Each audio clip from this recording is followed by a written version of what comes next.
Be cool, be kind, be classy. The cupcakes so sweet and sexy. Have fun and enjoy the journey. Or just have a good attorney. No big whoop, no biggie. She lives near New York City. And not just a YouTube show. When you know, you better grab a straw. Learn about the law. It's cool here in the shade. Sipping motions of lemonade. Cool heads will prevail. Kindness will never fail. Be classy and vastly wise. Oh, Melanie Little is going live. Oh no, where is Melanie? Follow the island's melody. There's a concert within reach. No surprise, she's at Jones Beach. She heard some music far away. Captain Jack Stack Harbor Bay. He sings and his piano plays. Not all sounds are waterways. Speaking Yiddish and Latin, it's not just for Manhattan. It's for Goethe and Machegas. Ridiculous that insanus. Oy vey, Marcus. Proset, that's for schmucks. Be cool, be kind, be classy. My cupcakes are sweet and sassy. And not just a YouTube show. When you know. Cool heads will prevail. Kindness will never fail. Be classy and vastly wise. Melanie Little is going live.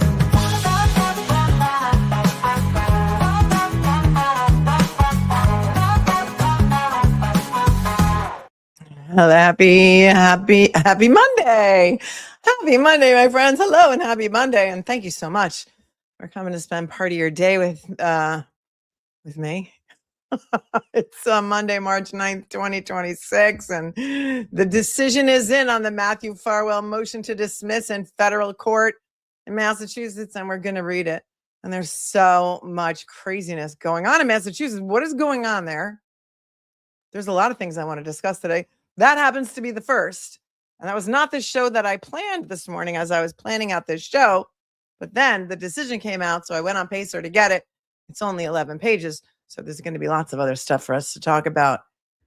It is so beautiful. It's almost 70 degrees here in New York today. I hope you're having a beautiful day as well. And there's still snow on the ground. Go figure. There's still snow on the ground. It's insane. It's enough already. Don't you think? I'm done with it. Thank you, Holly Brown. I love you too. I love you too. Is he serious? What a joke he is. I don't know who you're talking about. I don't know who you're talking about. Daisy 1? Matthew Farwell? Maybe you're responding to someone else in the chat. And Lauren Elizabeth, welcome. Thanks for becoming a new member. There's verdict watch on the Alexander brothers in New York federal court. I don't think that verdict has come in yet, has it? Lauren Conlon, I think, has been in that courtroom every single day. She's been reporting on it. We can't stream it because the cameras are not involved because it's federal court. But I got an interview. With Sandra Birchmore's attorney that just dropped 2 hours ago. And then we're going to take a look at the federal decision on the motion to dismiss. And then I have some other things that have just popped into my inbox that I wanted to take your pulse on to see if you would like to talk about them.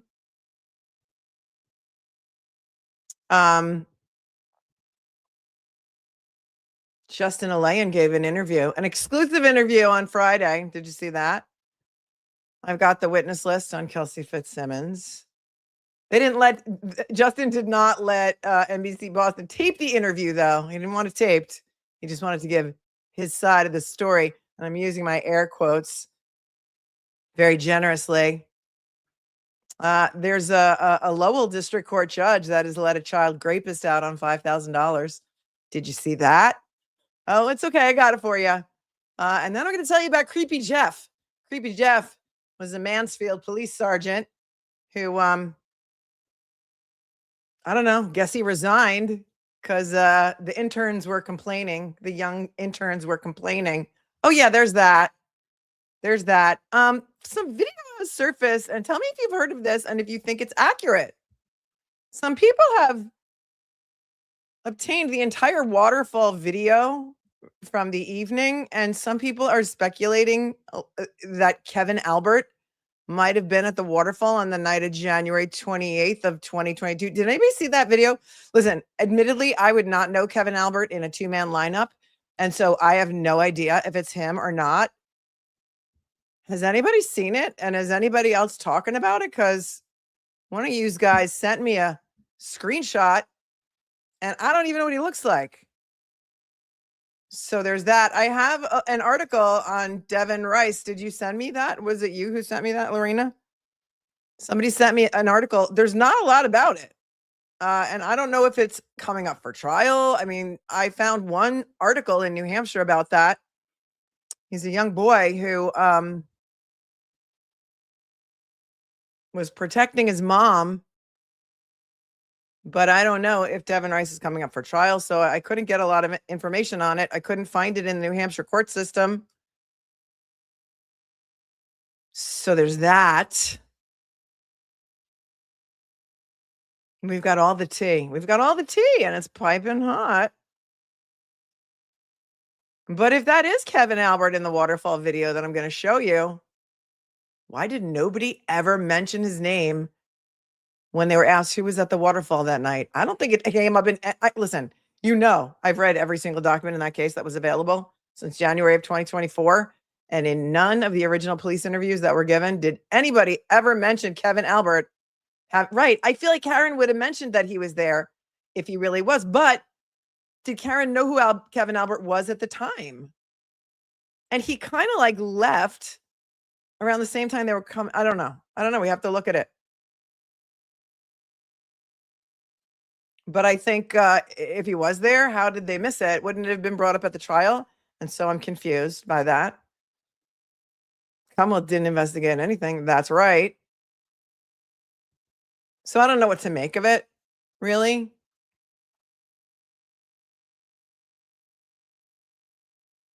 And did you see that the woman who, Maureen Hancock, the medium, who used to impersonate Judge Cannone during, I don't know, first trial, second trial, who lives in the area and did some TikToks and Instagram reels about her? Did you see that? She was at Nancy Guthrie's house trying to connect with her and like was caught on the JLR stream. That's wild. So Maureen Hancock has traveled to Tucson. Yeah, she's there. I think she's there. I think she's trying to like make contact with some of the family to see if she can find Nancy Guthrie. I don't know. The world has gone insane, and we're just here. We're just witnessing it. We're just witnessing it. It's wild. All right, that piece of the microphone just fell off. All right, whatever. It is what it is. Thank you, Betsy. Betsy says I'm simply the best. No, you are. No, you are.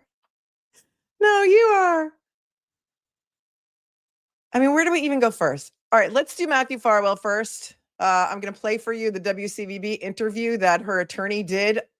I mean, I guess it was today. They just dropped this 2 hours ago. It's only got 457 views. So, I mean, we might as well give them some more views, right? And listen to what Sandra Birchmore's attorney has to say. But I don't know if he's talking about Farwell or if he's talking about, I think he's talking about Robert Devine in this video. I didn't even watch it yet. I saved my real-time reaction for you guys.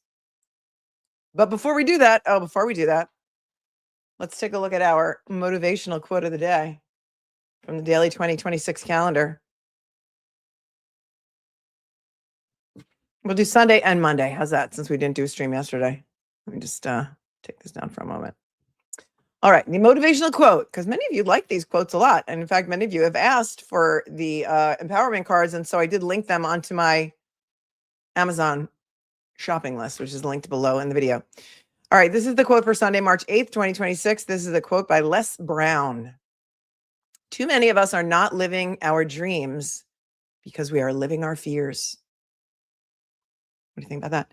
Too many of us are not living our dreams because we are living our fears. It's a good one.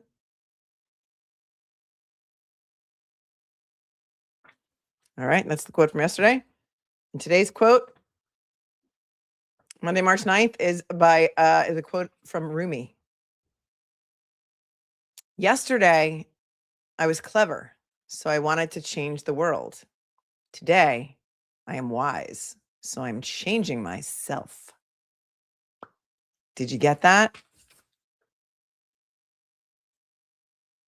Yesterday, I was clever, so I wanted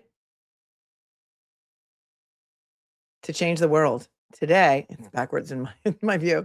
Today, I am wise, so I'm changing myself, right?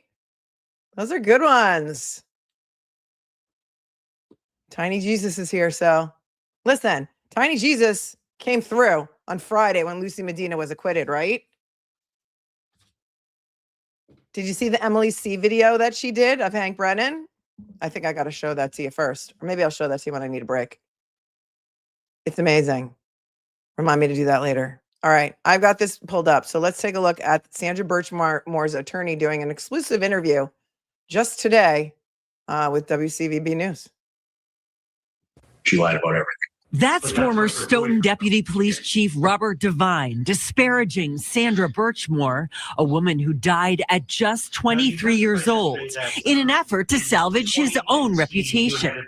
And it's what prompted Sandra's family's attorney to break his silence. And what made you want to speak out now? Because Sandra can't speak for herself. In his first TV interview, attorney Stephen Marullo has a lot he wants to say to defend Sandra, who was found dead in her apartment in 2021.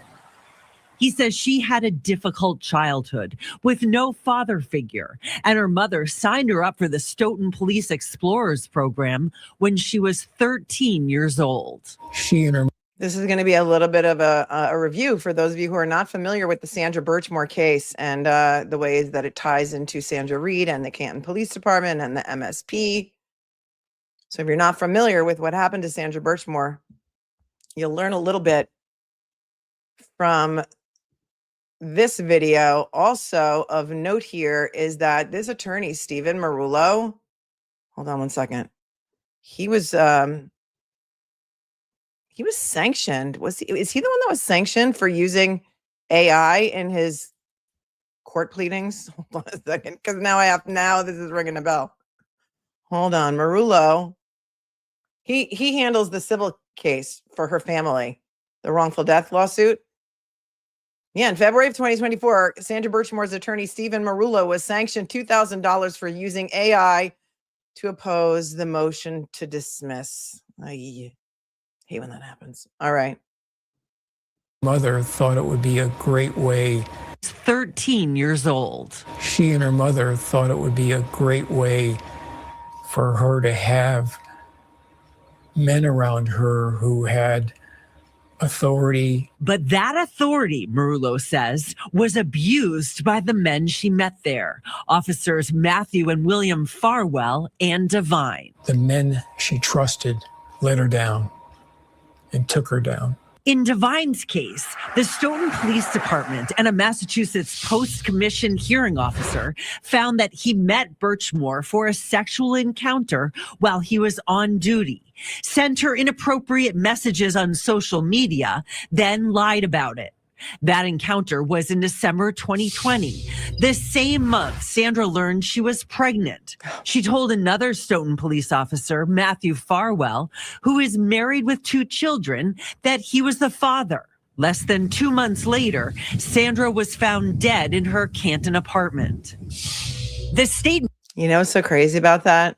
The night of Sandra Birchmore's murder is the same night, correct me if I'm wrong, that Matthew Farwell's wife was giving birth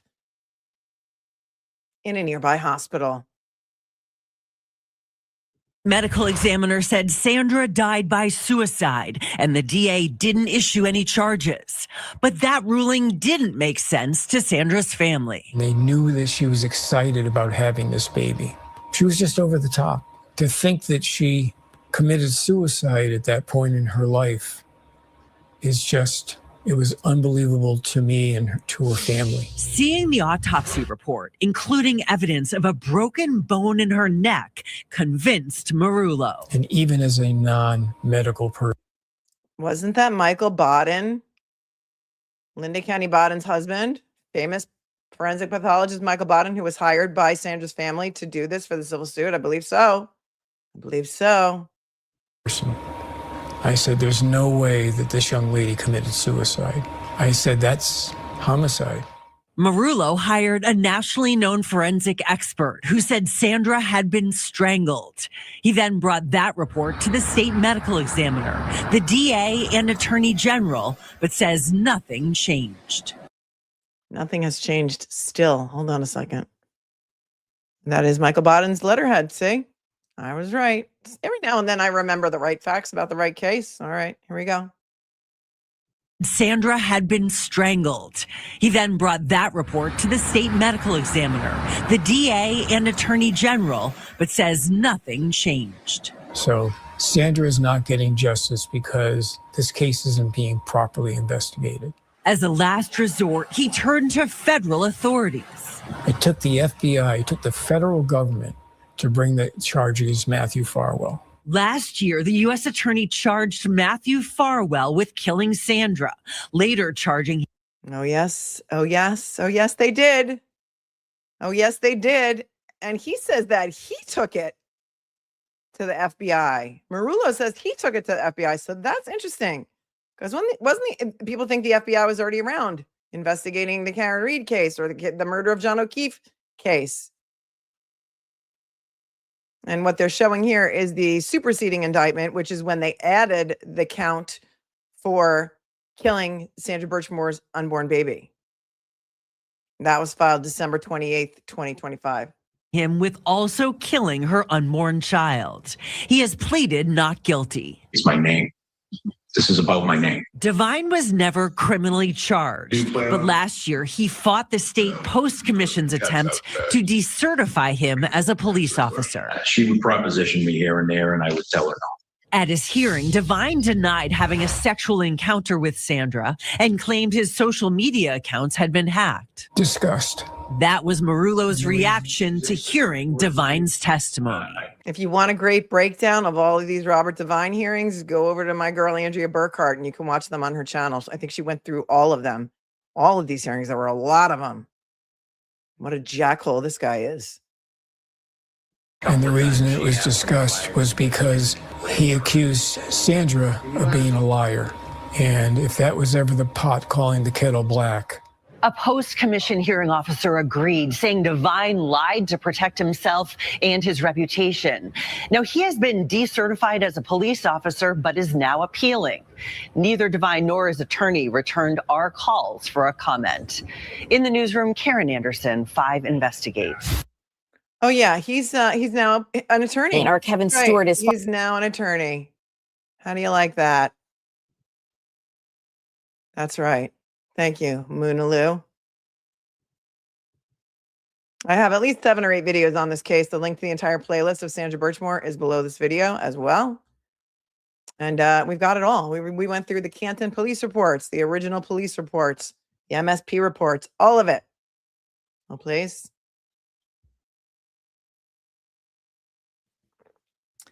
People say he needs to be decertified as a human. Hi, Gigi. Gigi's here, and she gifted 5 memberships. Welcome to all the new members. Thanks, Gigi.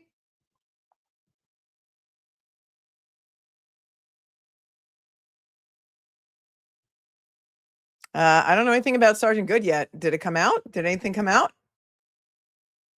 I haven't heard anything about Sergeant Good. If something came out and it's in my inbox, I will certainly share it with you. Thank you, Hates Me. But I didn't hear about it yet. But I've also been researching a lot of other things today, so I might have missed it. But unless it came out today, I didn't see it. Thank you for your 10. How dare you? Thanks for tuning in from Southern Alberta. I got 6 inches of snow yesterday. We've been looking at grass for weeks now. This white. What are you going to do? Thanks for your 5. I love you, Priscilla. And Deshai says, Mel, Greg Connor's website says he's the lead vehicle homicide lawyer. So my question is, why did he watch her go through 2 trials and not step in? Vote for Adam Deitch. My sources inside the office over there say that he wouldn't touch this case with a 10-foot pole. That's the reason they had to hire Hank Brennan. They didn't have a conflict. They didn't need to hire a special prosecutor. The only conflict was practically a moral one. And Greg Connor was like, yeah, no, I'm not touching this with a 10-foot pole. And that's why they hired Hank Brennan. And I have a feeling Maybe they didn't tell Hank Brennan the whole story when they hired him. I don't know. They sure paid him a hell of a lot of money. Thanks for on top for your super sticker. And because we know from watching that trial, it seemed like Hank Brennan did not watch the trials. Like at all. All right. So for those of you who are not familiar with the case of Sandra Birchmore, I'm just going to tell you a very, very little tiny bit. This is exactly what's written under the video. Matthew Farwell was a Stoughton police officer who worked at the Police Explorers program when he met Sandra Birchmore at the age of 12. Robert Devine was the head of the Police Explorers program, and he too, I believe, was a Stoughton cop. And Matthew Farwell also, oh my God, has a twin brother. Can you believe it? Sandra Birchmore was found dead. I don't know if she was exactly found dead, but her death occurred on February 1st of 2021. So this was almost exactly 1 year before the murder of John O'Keefe. And you guys are going to have to refresh my recollection on some of these details here. But from what I remember, Canton PD was the first on the scene. Did Kevin Albert have something to do with? I can't remember. We've been over all these documents, but it was years ago. They found surveillance video of Matthew Farwell in her lobby of her apartment building, Sandra Birchmore's. She had told Matthew Farwell that he was the father of her unborn child. She wanted him to be on the birth certificate and things like that. And because Sandra Birchmore lived in Canton, it was Canton PD, I believe, who were first responded. And then, of course, because it was an unattended death, went to the MSP. Who was it that interviewed Matthew Farwell in a car? Was it Fanning? Was it Trooper Fanning, who also used to be a Stoughton cop? And didn't Garino look through his phone and not find anything of interest?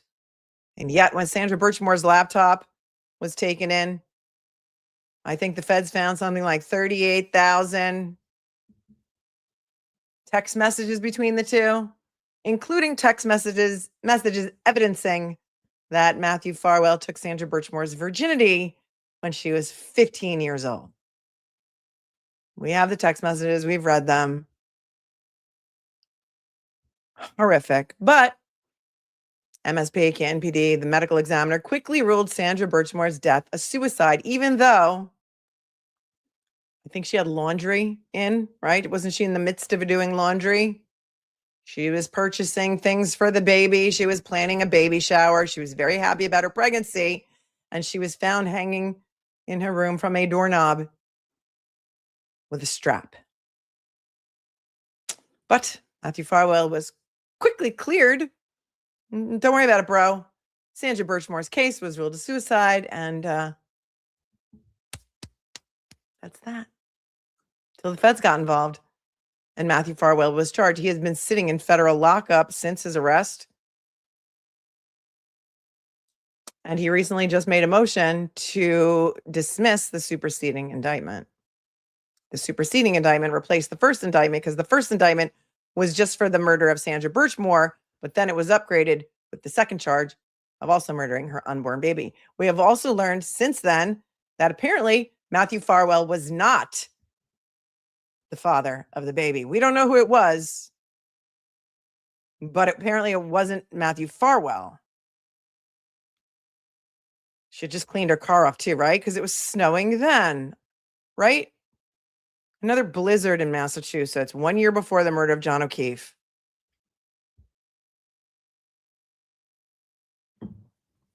And I've linked the videos below that go over all of the Canton PD original police reports and the lawsuit that her family filed against Canton PD and Matthew Farwell. And I don't know what the status of that lawsuit is. I think it's still progressing. Thanks, Nona 3, for gifting 5 memberships. But let's take a look at the decision that dropped today from the federal court judge deciding the motion to dismiss. Moment, please. Somewhat of a cold read. I started to read it and then I got interrupted, and now it will be somewhat of a cold read. Maybe you haven't seen it either.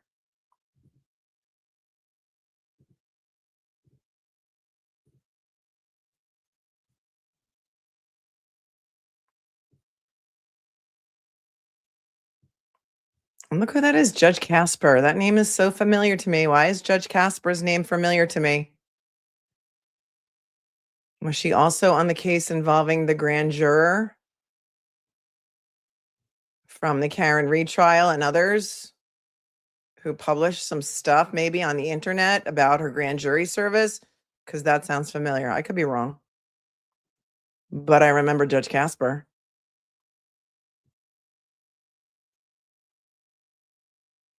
And here we go. This is Judge Casper, United States of America versus Matthew Farwell. This is the memorandum and order dated today, March 9th, 2026, hot off the press. Introduction. Defendant Matthew Farwell has moved to dismiss the superseding indictment against him, which charges him with killing a witness or victim in violation of 18 U.S.C. 1512 A1C, count 1, and engaging in conduct that violated 18 U.S.C. 1512 and thereby caused the death of a child in utero in violation of some more U.S. Code statutes. Having considered Farwell's motion and the government's opposition, and having heard oral arguments from counsel, the court denies the motion. Oh, she had the protective order in Norfolk. That too. The protective order over the federal materials involving Proctor's phone, right? Well done. Well done. I did say that, Scott McGinnis. Welcome. Fanning was Stoughton Police. I do remember that part. I think I said that, right? Before he went to the MSP, he was with Stoughton Police and he worked with Matthew Farwell. So you know how it is. Protecting their own and all. Casper was the judge who had the protective order. And that's when, I think it was mostly in Walsh that we heard about it, right? Or other times when Laura McLaughlin had to keep going back into federal court to try and get the federal order lifted. It was Judge, I think her name is Denise, but I don't want to misname her, so I think that's her name.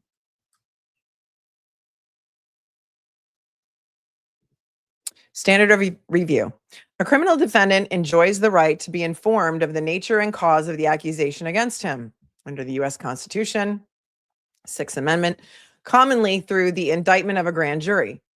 Under Federal Rule of Criminal Procedure 7C1, an indictment must set out a plain, concise, and definite written statement of the essential facts constituting the offense charged.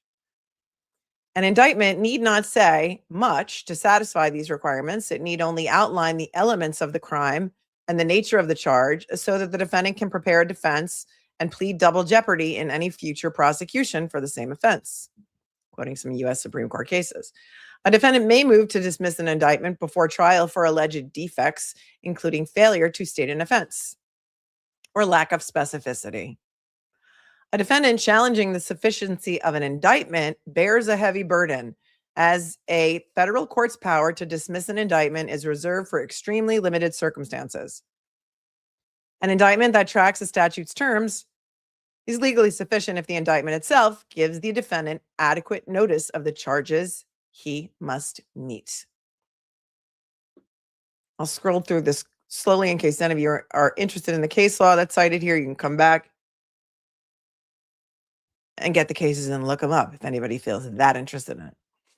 To provide such notice, an indictment must include, beyond the statutory language, such a statement of facts and circumstances as to inform the accused of the specific offense with which he is charged. Accordingly, a motion to dismiss an indictment is limited to attacking the indictment's facial validity and not the government's substantive case. To survive a motion to dismiss, the government need not put forth specific evidence as whether the evidence is sufficient to back up an indictment's assertions is a matter for trial. Roman 3, allegations against Farwell. The court here repeats its prior summary of the government's allegations contained in the superseding indictment as set forth in the court's memorandum and order on Farwell's motion to transfer venue. Yeah, he moved to transfer venue. That didn't work either. The government has charged Farwell with killing Sandra Birchmore, who was allegedly pregnant at the time of her death. As alleged, between approximately March 27, 2012 and April 1st of 2022, Farwell was an officer of the Stoughton Police Department in Stoughton, Massachusetts. At some point before he began his employment, Farwell was a volunteer with the department's Police Explorers Academy program for local youth and became an instructor when he joined the department. Birchmore began participating in Police Explorers Academy in approximately March 2010 when she was 12 years old. At some point before Birchmore turned 16, Farwell allegedly engaged in S-type intercourse and other S-type contact with her, which continued until sometime in early 2021, which is when she died. This allegedly occurred at times while Farwell was on duty with the department.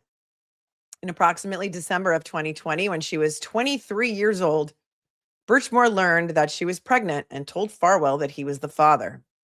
On or around January 20th of 2021, listen to this, a friend of Birchmore's reported to the department, meaning the Stoughton Police Department, that Farwell had engaged in intercourse with Birchmore, and a department employee informed Farwell about the call. Oh, do you think that pissed him off? Anyone? As alleged by the government, on approximately February 1st of 2021, Farwell killed Birchmore by strangulation and staged her apartment to make it appear as though she had taken her own life. You think that was the trigger? Sandra's friend calling Stoughton PD, and then whoever took that call at Stoughton PD telling Farwell about it? Procedural history, Roman 4. On August 27th of 2024, a grand jury indicted Farwell for killing a witness or victim in violation of 18 U.S.C. 1512A1C. Let's see the timing of this. Okay, so this was right after Karen Reed's mistrial in 2024. Maybe a month later. On October 28th of 2025, a grand jury returned the operative 2-count superseding indictment. So a superseding indictment comes after the original indictment, and it's adding new charges. And it takes the place of the prior one. We saw this a lot in the Rex Heuermann case, in the Long Island serial killer case here in New York. Every time they would attach another body to the Rex Heuermann, they would file a superseding indictment. I don't even know how many they're up to now, but it's a lot. Farwell now moves to dismiss same. The court heard the parties on the motion and took the matter under advisement. Discussion. Farwell's motion focuses on the witness tampering charge in count 1 of the superseding indictment because, in his view, the viability of count 2 depends on count 1, such that dismissal of count 1 would mean dismissal of both counts. Count 1 charges as follows. On or about February 1st of 2021, in Canton, in the District of Massachusetts, Farwell did kill Sandra Birchmore, a person known to the grand jury, with malice aforethought, willfully, deliberately, maliciously, and with premeditation, and with the intent to prevent the communication by any person to a law enforcement officer of information relating to the commission or possible commission of a federal offense, to wit, commission or possible commission of the federal offenses of deprivation of rights under color of law in violation of 18 U.S.C. 242, coercion and enticement in violation of 18 U.S.C. 2422B, and wire fraud in violation of 18 U.S.C. 1343, all in violation of Title 18 of the U.S. Code 1512. Farwell argues that dismissal is warranted here because the indictment fails to allege a fact essential to establishing federal jurisdiction. That there was a reasonable likelihood that any communication Farwell allegedly prevented would have been to a law enforcement officer or judge of the United States. Accordingly, Farwell contends that the superseding indictment, 1, fails to state a federal offense, and 2, fails for lack of specificity. How you doing in the chat there? A, the superseding indictment states a federal offense. Farwell contends that the superseding indictment fails to state a federal offense because it does not establish federal jurisdiction. First, Farwell argues that count 1 is defective because it does not allege that the offense was committed with the intent to prevent the communication by any person to a law enforcement officer of the United States, as required under the U.S. Code. Second, Farwell argues that count 1 is overly expansive, suggesting a grand jury might have indicted and a trial jury could convict if Farwell intended to prevent communication to law enforcement in general without any likelihood that the communication would have been to federal law enforcement. Farwell contends that absent any facts establishing federal jurisdiction, it cannot be known whether the grand jury authorized a valid indictment charging a federal offense. See, here's the thing. Murder is usually, typically, and almost always a state charge. But because the state, namely District Attorney Michael Marcy and his cohorts, failed to indict Matthew Farwell, cleared him very quickly, and ruled Sandra Birchmore's death as suicide, the feds had to step in. And they had to imagine a scenario in which they could charge Farwell federally. It has been my thought since the beginning that these charges were just kind of going to be maybe placeholder charges until the state took over and had the cojones to file charges against Matthew Farwell. But what had happened was they didn't. They didn't. And it's good to see a federal judge upholding the indictment of Matthew Farwell. Indictments at this point.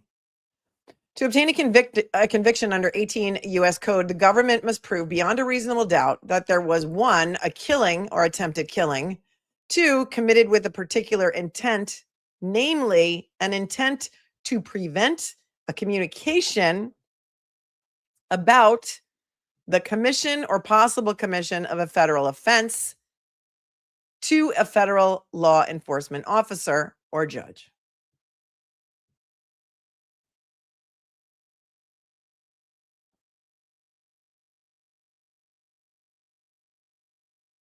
The statute addresses both killing with intent to prevent communication with a particular federal law enforcement officers,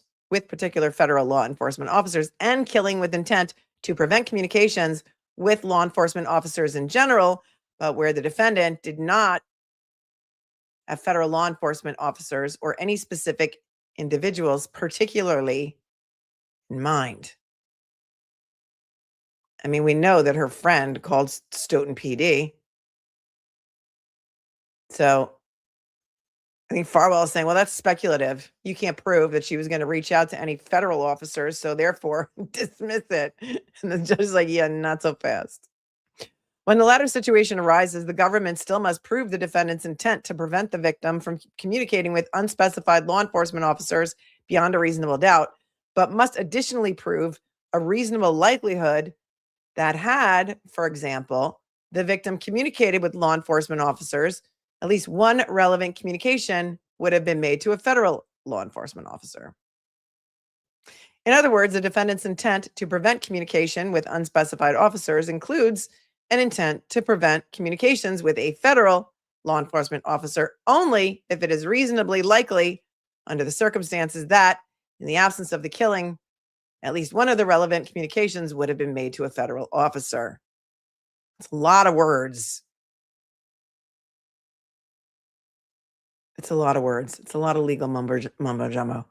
First, Farwell's argument that count 1 omits the federal law enforcement officer element of the statute does not warrant dismissal of the superseding indictment. Okay, so Farwell is saying because you didn't write that, because those words were not in my indictment, then absolutely it should just be dismissed on its face. And the judge says no. It is true that count 1 does not modify the term law enforcement officer with of the United States. As the government points out, however, law enforcement officer, as used in the statute, is a term of art defined as a federal law enforcement agent in 1515A4, citing a case that discusses the definition.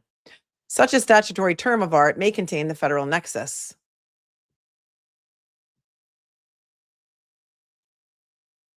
Discussing some other cases.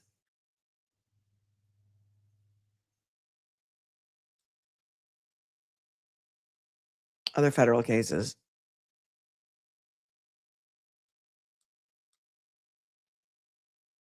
And it's a well-reasoned decision by Judge Casper. Accordingly, she concludes, all of the essential elements of the 1512A1C crime were charged in count 1. Further, the court is not persuaded by Farwell's additional challenge that count 1 fails to sufficiently allege the likelihood of a communication to a federal law enforcement officer.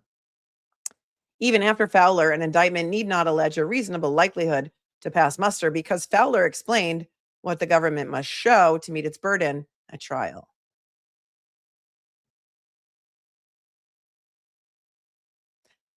As the government acknowledges, it bears the burden of proving Farwell's intent to a jury, right?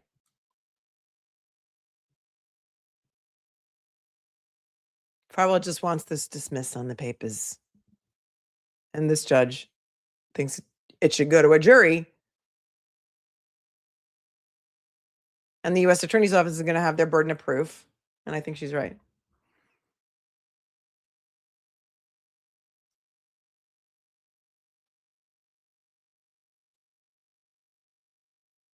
See U.S. v. Gatlin, which is the case from 2024, which reversed a conviction where the government's evidence established nothing more than a remote or simply hypothetical possibility that the relevant statements would have reached a federal officer. Farwell's argument, however, erroneously conflates what the U.S. must include in the indictment with what the United States must ultimately prove at trial. Do you see the difference? Yeah, Kraft Hassel is like, never mind going to a jury or prison. He should go straight to hell, pure evil.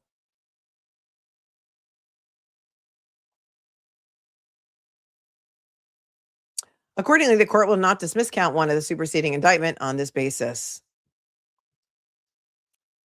B, the superseding indictment is sufficiently specific. Hold, please. That's a tongue twister.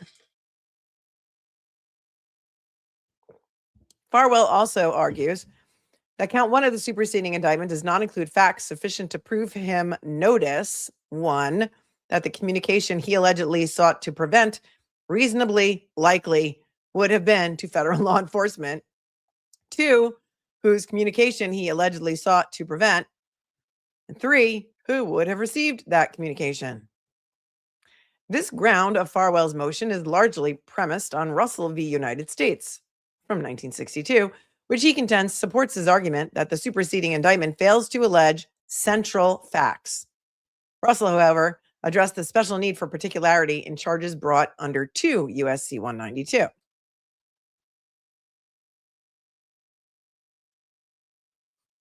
It appears that a closer analog is U.S. v. Murphy, which Farwell's counsel cited at the motion hearing. In Murphy, the First Circuit reversed the convictions of 3 defendants after concluding that the indictment was insufficient. The defendants were charged with threatening a specific witness in an official proceeding in violation of 1512A1. The indictment recited the statutory language and alleged the date of the offense and the name of the witness, but what the proceeding was or was to be was in no way indicated.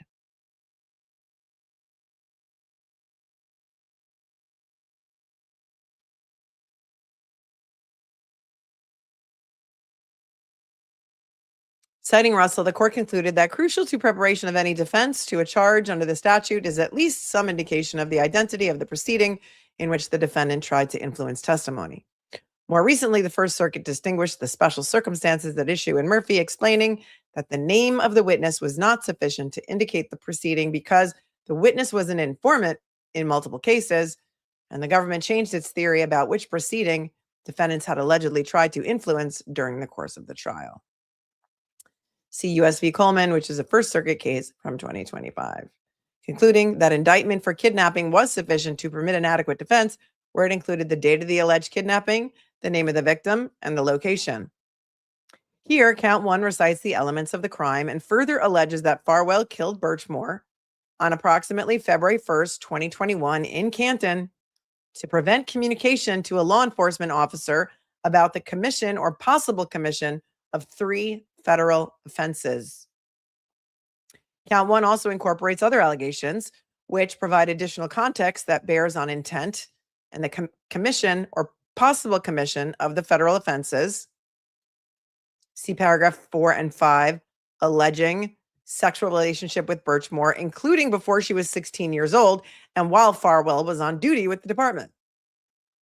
Paragraph 7 and 8, which allege that Farwell killed Birchmore approximately 2 weeks after her friend reported that sexual relationship to the department. Period. Yacht today, Satan. Yacht today, Satan. Thanks, Teresa. Considering count 1's charging language and the incorporated allegations, viewing the indictment as a whole to determine whether a defendant has had adequate notice of the charges against him, the court concludes that it sufficiently apprises Farwell of the charge against him such that he can prepare an adequate defense and invoke double jeopardy protections. Because the superseding indictment sketches the factual predicate of the offense in count 1 and provides Farwell sufficient notice of the charges against him, the court will also not dismiss it on this ground. Footnote 5 says, because Farwell's argument for dismissal of count 2 relies upon his argument regarding count 1, the court will also not dismiss count 2 of the superseding indictment. Conclusion, for all of the foregoing reasons, the court denies Farwell's motion to dismiss the superseding indictment. XOXO, Judge Denise Casper, Chief United States District Judge, so ordered. And that was just handed down today. And so the case against Matthew Farwell will continue. Praise be.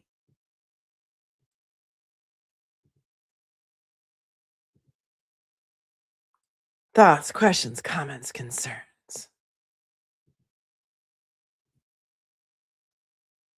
It was a stretch.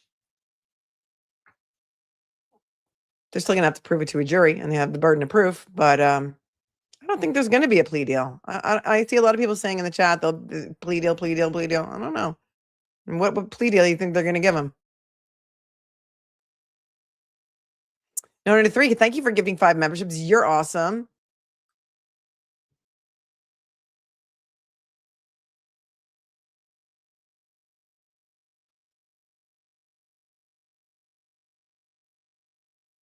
Scott McGinnis says, even though Matthew Farwell took Sandra Birchmore's life and her unborn child, Farwell is just the tip of the iceberg of the big picture of all that was going on and all involved.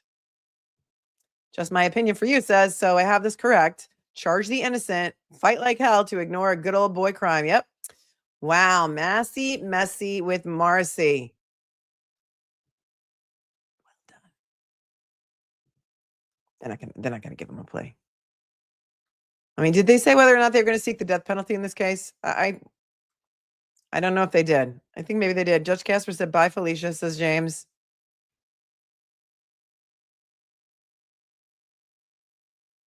I think the death penalty, yep. Thank you, law girls. Hi.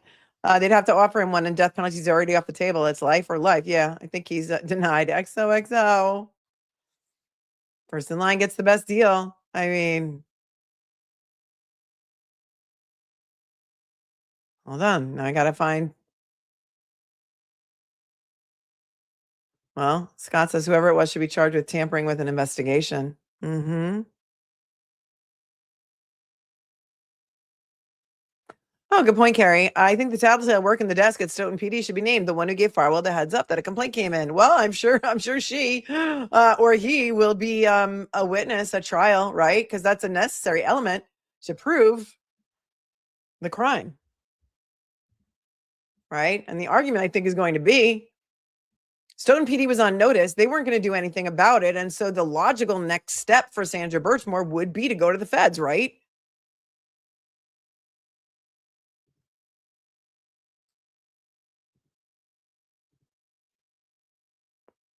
Up top puppet. I could see a plea to manslaughter just to get it out of the office. They don't exactly have a lot of attorneys in the DOJ right now. I don't think so. I don't think the public would stand for that. Thanks for your 5 and your thoughts. If anybody agrees with up to puppet. I don't know how to pronounce that. I'm sorry. I'm butchering it, I'm sure. We don't need to name the person, even if the person has been named, because there's too many crazy people on the internet, as you know, maybe from personal experience. Right. Strange credulity says it does strain credulity. The fact that this was summarily dismissed as self-inflicted and still is doggedly denied is a sign of the corruption in this country. County. What else? Point out some other things. Chatters, to your snark tank. What were the other things that was fishy, that were fishy about the Sandra Birchmore scene? I remember there was a broken necklace on the floor that I don't even think was collected as evidence. And wasn't there some talk of like Farwell, like looking in her closet another time? Like she had some conversations with her friends that made it seem like he was planning this and that he was, maybe casing the joint and how to do it ahead of time, right? Her cell phone never moved after he left. Hi, EmilySeee. And they had all of that information. Yeah, we talked about the laundry and the wiping the snow off the car. Yeah, he did case the apartment, right?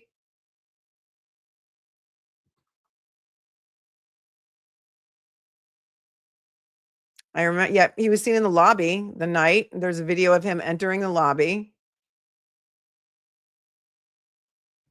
Right? It was like the day before, or 2 days before, she said that he did a complete 180 and then it was weird that he kept looking in her closet. Yeah, the interview was in a cruiser in a parking lot somewhere between Fanning and Farwell. Quickly cleared by former Stoughton police officer Fanning. Right. The necklace was found by the family, not the police. Laundry in the washer, new car seat package in the box. She texted him about scoping the place out. And a full fridge of food. Thanks, Kelly. Thanks, Dungy's Noggin.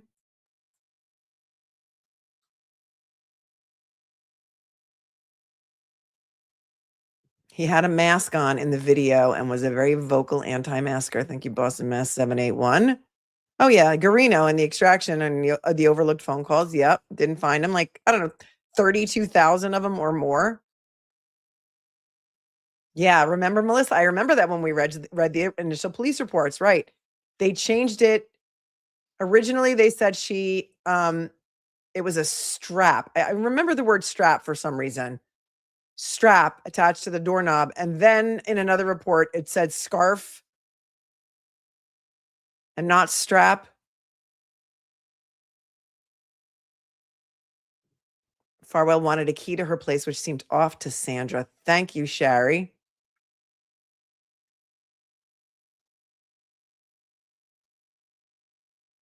And then he drove to the hospital for his own child's birth. Yes. Yes, he did. I can't imagine. I mean, I don't know for sure, and I don't even want to talk about it, but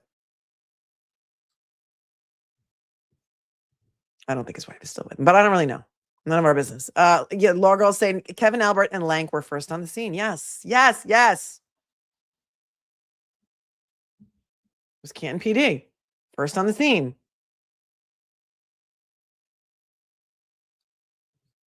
Yeah, the maintenance person did get involved. One of them was a woman who let the cops in, right? And another one might have been a male, right? The old video that I did is linked below. James said, thanks, Libby. James said Sandra was fully nesting for her baby, planning photo shoots. Definitely not self-delete. Listen, all of you in the chat are better detectives than Lank and Kevin Albert. Okay? Yep. And Carrie says when he interviewed him, he called him Matt in the police report, in the car interview. Yep. 18-wheeled Alligator Crate says Farwell won't see a courtroom until there's a new DA. The fact that she had laundry going was enough for me. Yeah, will a new DA bring charges against him? I hope so. Get out there and vote, you guys. Get out there and vote. You can change this.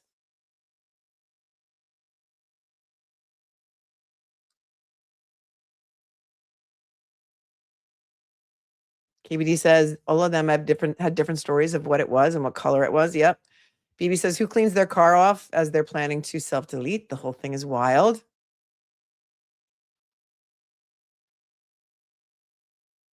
Sherry says, thankfully, she was open with friends about the married man. So many things.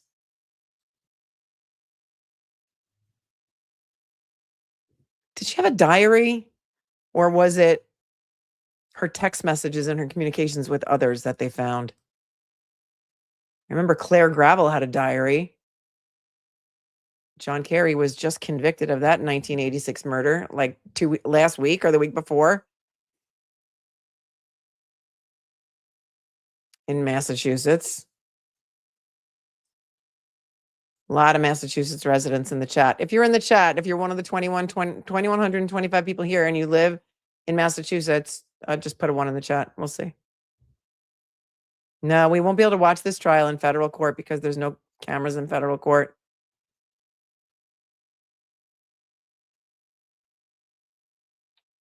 Let's see what I have next on my list. A lot of Massachusetts peeps here, as always.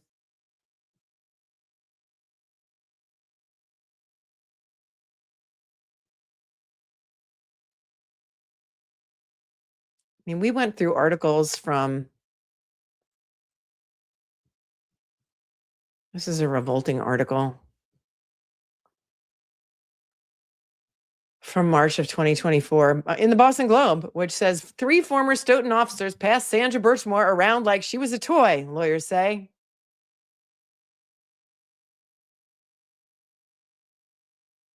Horrible. But go back and watch the prior coverage on this if you're interested. I'm very happy that the indictment will stand, even though we're not going to, you can probably go there in person, but you're not going to be able to watch it on TV with me because federal courts never have cameras in them.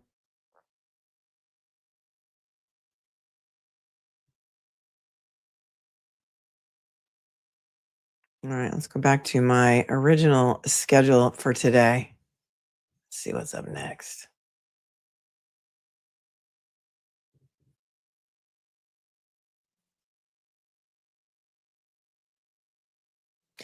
Well, since we're on the subject of cops committing crimes,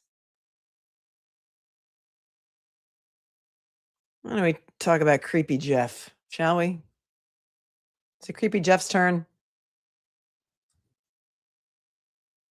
Let me just suffer through this commercial for you before we can see the video. This is a story from March 3rd. Today's March 9th. So it's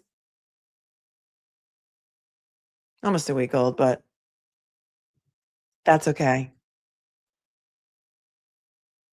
Yeah. I'm suffering through the commercial first for you.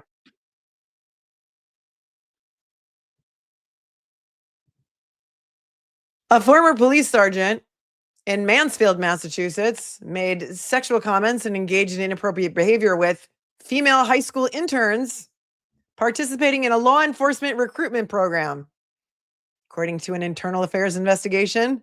Should we watch the article? I mean, watch the piece? Yes, let's watch it. They called him Creepy Jeff.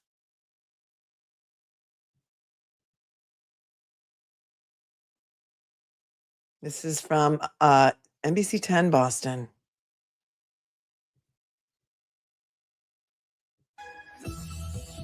What you see here is a pattern of behavior that could have gotten much worse had it not been identified by the police department as early as it did. A Mansfield police sergeant accused of making sexual comments and engaging in other inappropriate behavior. Instagram and Snapchat. Oh, sorry about that. I just want to move. I want to move the captions for you. Hold on. Hold on.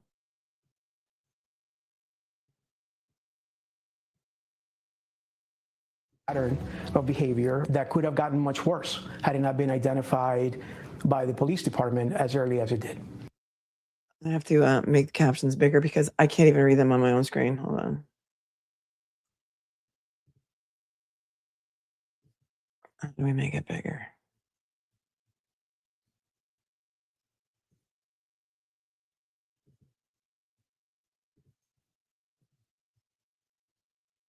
It's so funny how these technology companies and media companies have like oftentimes the worst technology. I think Hulu is like the worst platform ever.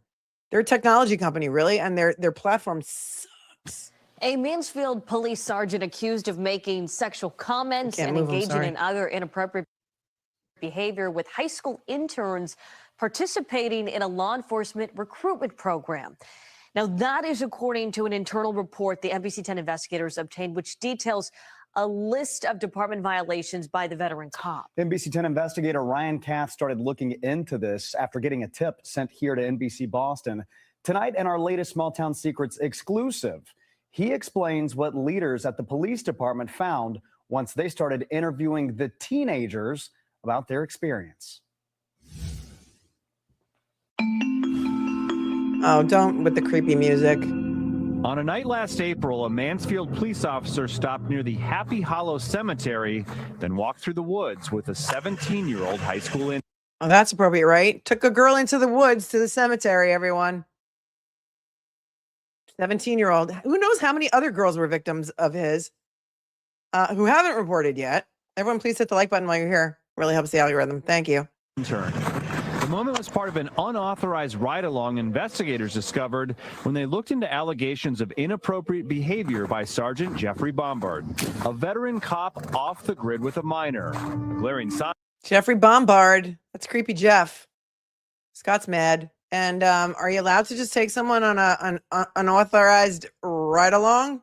Is that okay? I mean, I know you're allowed to take your cruiser and go to the Cape to work on a cold case and drink and drive if you don't get caught, right? But you could just take a 17-year-old girl from the program. I don't think it's exactly the Police Explorers, but it's similar, on an unauthorized ride-along, or hold on, what they call it?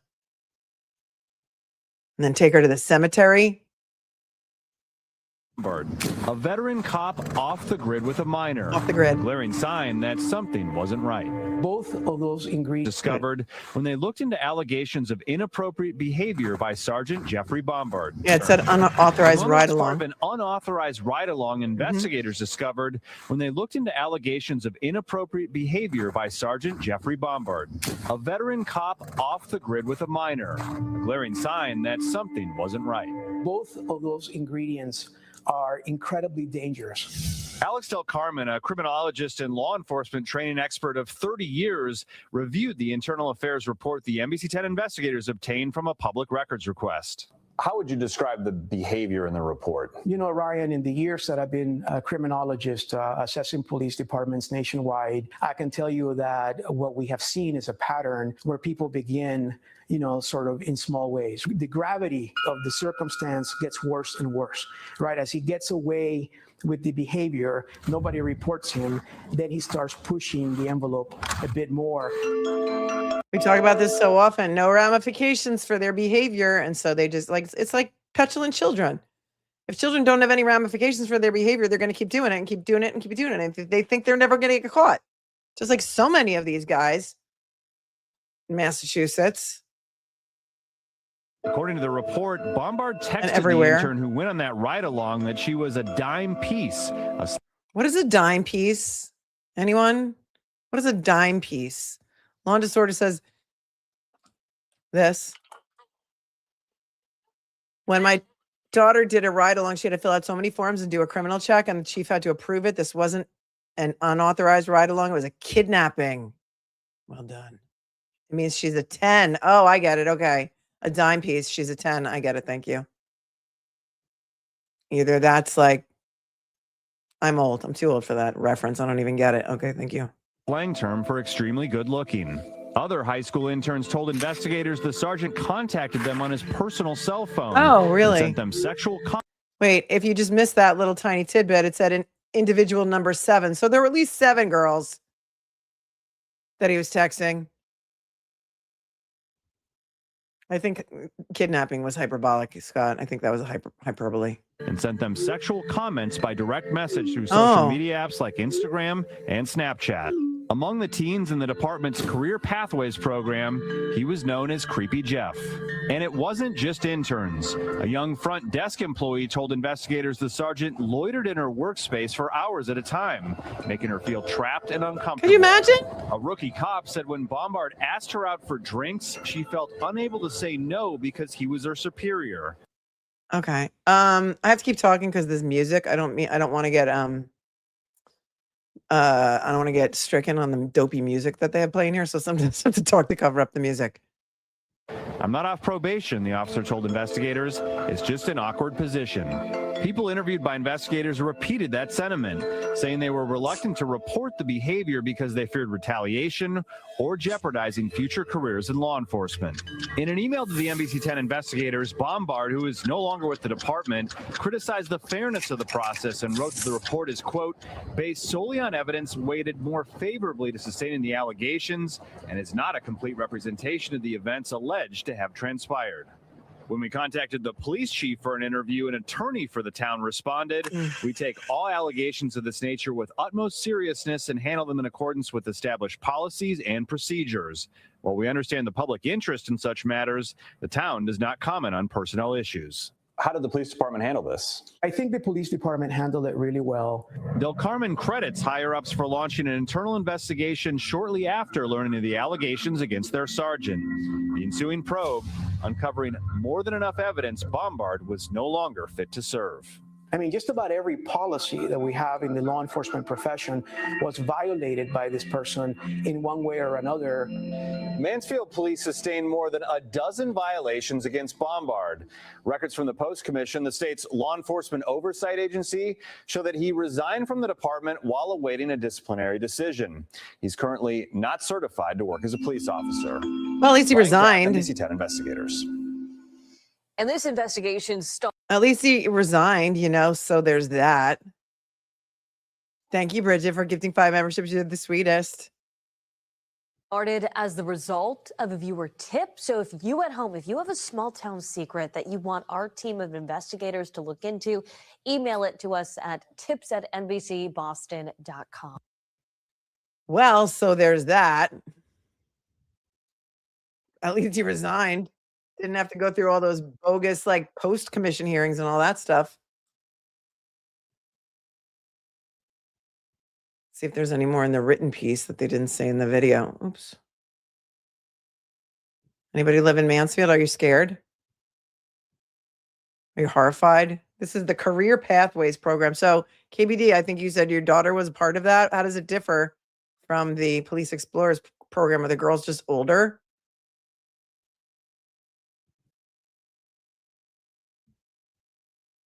Congratulations to your daughter, but are the kids, the girls just older than the police? And does the Police Explorers program still exist?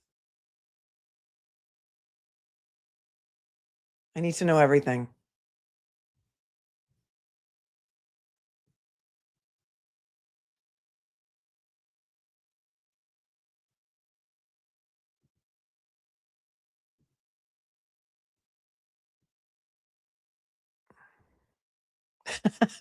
Cold Tucky True Crime says you shouldn't be allowed to copyright that creepy music. I know.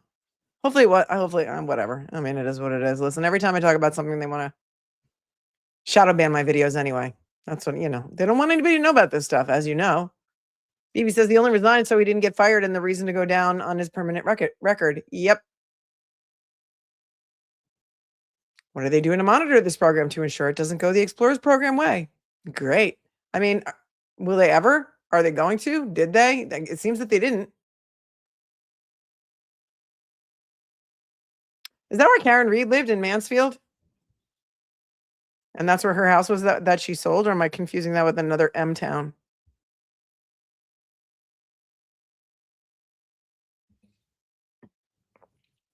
Free St. Turtle Boy says, so glad the Karen Reed case got as big as it did. I'm not sure if any of these other cases would gain this attention if our eyes weren't wide open when it comes to Massachusetts. Yes, that's where she did live, right? Mansfield. Hi, Mazza. Hi, Mazza. Oh my gosh, you guys, with the fundraiser yesterday, didn't you take KELSEY FITZSIMMONS Give Send Go to over 100K? You guys are amazing. Amazing. I remember when I first started covering the case and I looked at my first stream on KELSEY FITZSIMMONS. It was back on July 11th, 2024. It was 11 days after KELSEY was shot. And when the Give Send Go started, I think that when I first covered it was at something like $1,800, over 100,000 and into 102,000. That's amazing. That's amazing. Hold please. Well done, my friend. Well done. All right, let's take a look at, since we're talking about Kelsey Fitzsimmons. All right, that's creepy Jeff. We're done with creepy Jeff, and we're going to move on to Kelsey Fitzsimmons. And Justin it for the money. ALEIAN gave an exclusive interview. An exclusive interview to Boston 10 that they aired on Friday. And it's so crazy, isn't it? Because they didn't want it. They didn't want it. Justin didn't want it filmed. Why do you think that is?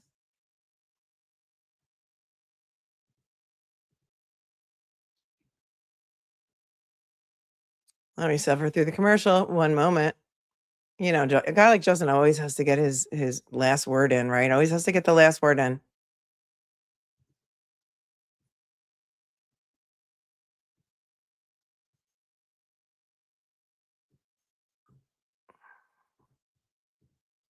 All right, it's an exclusive. They're proud to have it. This is once again Boston 10 doing all the investigative reporting.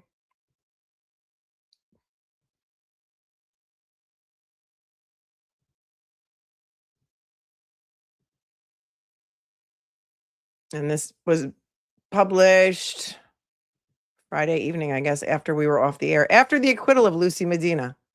There you go. Let's go now to another NBC 10 Boston exclusive tonight, as we are hearing from the former fiance of Kelsey Fitzsimmons, the North Andover police officer who was shot by a fellow officer. Fitzsimmons contends her fiance broke into her house days later to steal evidence in their ongoing child custody case. NBC 10's Robert Golston brings us. And it's so crazy because it's on film. It's the exclusive one-on-one. Kelsey Fitzsimmons, estranged fiance. Oh, there he is. There he is. Getting some FaceTime. Not allowing it. There's just in it for the money, ALEIAN. Not allowing them to film it, but he did go to, I think, his lawyer's office, where he sat in front of a window and talked to them exclusively. But is he really speaking out? Is he really speaking out if he's not allowing it to be filmed?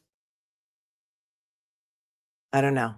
Undetermined. Justin ALEIAN sat down with NBC 10 Boston to share his side of the story. He did not want the interview recorded. He admits this is him with 3 others forcing the door open to the home where he lived with Fitzsimmons until they're falling out. ALEIAN and his...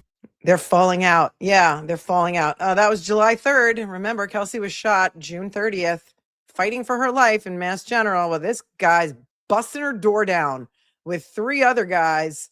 One of them, I think, is his brother. And the other 2, I'm not going to name them. But you can tell me. Just tell me their occupations. I think 2 of them are firefighters. Maybe one's a cop. I don't know. Oh, look at this. Dear Justin ALEIAN, your address change request has been successfully submitted. 125 Phillipsbrook Road, North Andover, Mass. And then it says mailing address is the same as the residential address. It's so funny, though, because there's no date on that. It's a piece of paper that's stapled in the corner from the Registry of Motor Vehicles. Funny thing is, he swore on an affidavit that same day, June 30th, when he went to get his 29A order and his take the baby away order. He swore in his affidavit that he lived in Stowe with his parents. Funny that.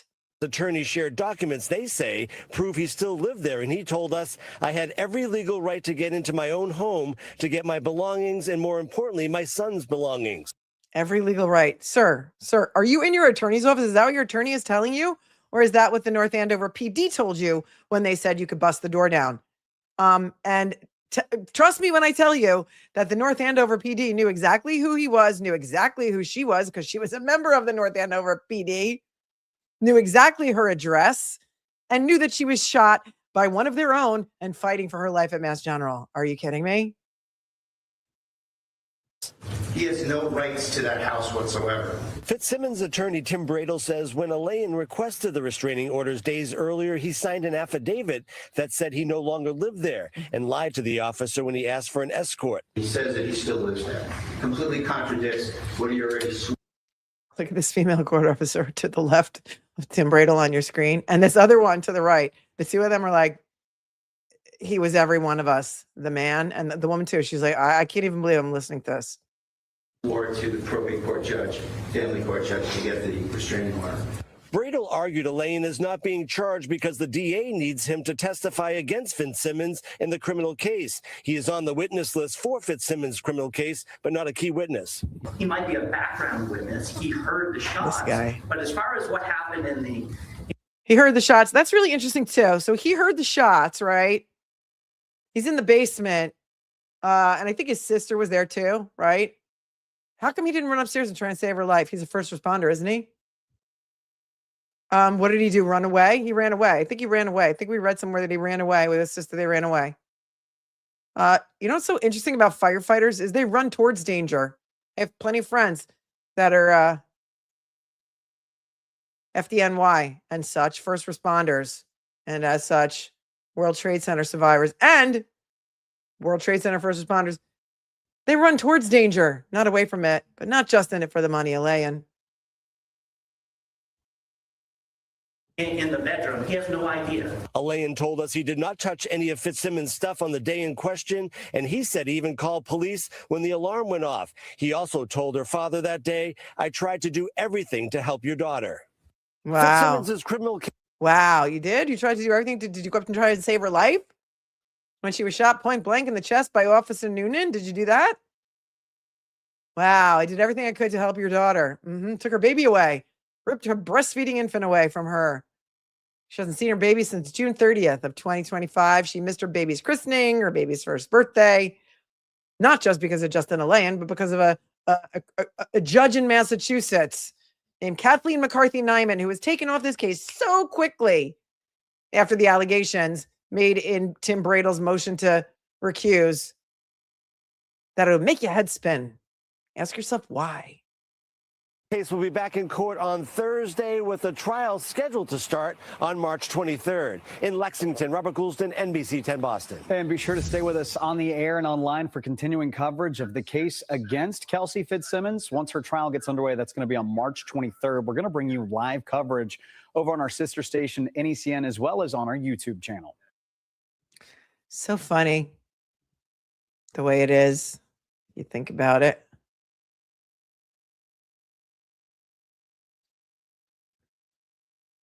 That KELSEY FITZSIMMONS is the one being prosecuted here. Why does Massachusetts hate women so much? He stole her laptop, changed the beneficiaries on her pension documents, refunded their honeymoon on, I forget which website it was, Expedia, routed the money to his own bank account, hacked into her medical records, took gift cards and cash from the home. And at some point then he actually returned the laptop. But he took it because the laptop has him hooking into his parents' Wi-Fi. Right. And a passport, right? Stole her passport too. Destroyed evidence, took evidence off the refrigerator, a letter that he had written to KELSEY talking about what a great mom she was. Certainly relevant evidence in this case, right? Or at least in the custody case. And so this Thursday, there's going to be, I think, the final pretrial hearing. I had in my calendar that there was a hearing for today, but that was before McCarthy Nyman got taken off the case. So originally there was supposed to be a hearing today, but it has been moved to, I have it down for Thursday, right? Thursday. And we'll be covering that here. As always, Thursday at 9:30, it's the trial readiness conference. It's such an ass backwards case, right?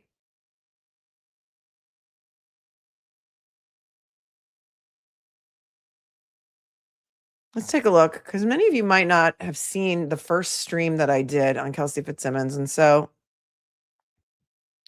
I was going to put it up on the post today, but it's interesting to look at. I published this video all the way back July 11th of 2025. And this is what we knew then. And that's why it's interesting, because I talked about the lawsuit against Charles Gray. Do you guys know about the lawsuits against the police chief of North Andover? And I hate looking at myself while I'm on the screen. So what I'm going to do is I'm going to go off the screen for a second. But this is from July 11th. This is the first time I ever covered Kelsey. And it was in the middle of like a 4-hour, 47-minute stream. But the part about Kelsey is only maybe like an hour, because there wasn't a lot of information at the time.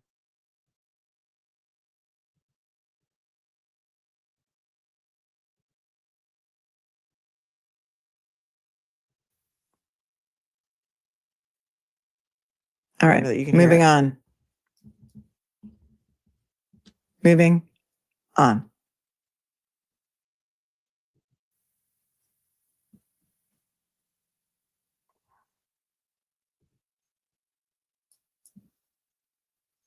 KELSEY FITZSIMMONS. I have to speed myself up a little bit because I'm talking too slow. Yeah, with the press conference. Yes, yes, yes. KELSEY FITZSIMMONS is a 28-year-old new mom, North Andover Police Department. I know, I was so damn. Has a 4-month-old baby. On June 30th, 2025, just recently, 6 p.m., she was shot in the chest by a fellow 20-year veteran North Andover police officer who was serving on her a 209A restraining order, which is a DV restraining order in Massachusetts. She had a baby in February 16th of 2025 with her fiance. His name is Justin.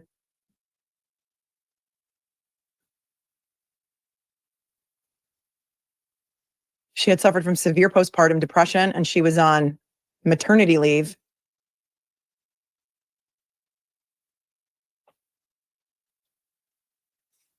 Her boyfriend alleges that they got into a fight when they were in Maine on June 28th, which was a couple of days before, 2 days before, and that she hit him a couple of times with her fist and that he was so afraid for his life that he went and slept in a hotel. And then I guess he went out and got a restraining order against her. And 3 of her fellow cops that work in her department came to serve this order on her. Something happened and she was shot in the chest by this 20-year veteran. She was airlifted to a Boston hospital. She is in grave condition.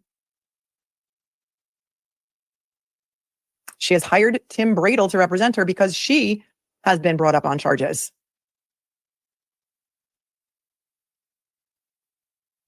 Her fiance, Justin, is a North Andover firefighter.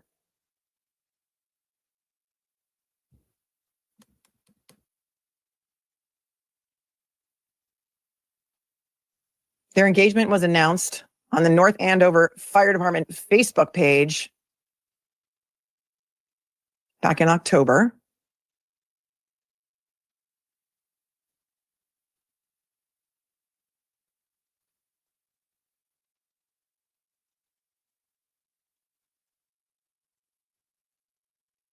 Our North Andover Fire Department family grows once again. Congratulations to firefighter Justin. I don't know how to pronounce his last name. AYLAIAN, AYLAIAN, and his fiance Kelsey on their engagement. It's okay, Justin. We will happily adopt Kelsey into the Team Red family, even though she's from Team Blue. We wish you both a lifetime of happiness. And here they are in happier times.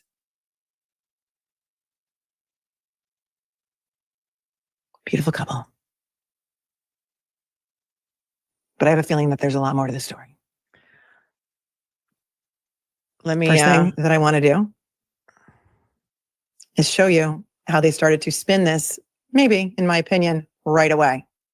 Their wedding was scheduled for October 4th of 2025 because I found a link to, they had registered, I guess, with the knot, and it has since been taken down the page. So they were apparently supposed to be married next October. Some point in March of 2025, she was sectioned at Lawrence General Hospital because I assume of what was going on with her during her maternity leave, this psychosis or this postpartum psychosis, or she had some really bad issues. It's a real thing that not a lot of people know about.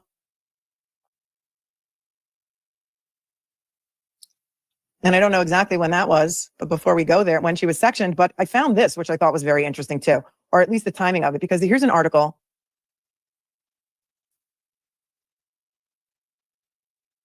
That was posted March 22nd of 2025. It's entitled, "Oh Babies, North Andover Firefighters Welcome 9 Infants in 9 Months." And in this article, Justin is quoted as saying how excited he is to become a dad. He can't wait to have more kids. So apparently, North Andover Fire Department, 9 of their firefighters welcomed 9 infants in 9 months. And there's a whole glowing article about it and how excited Justin was.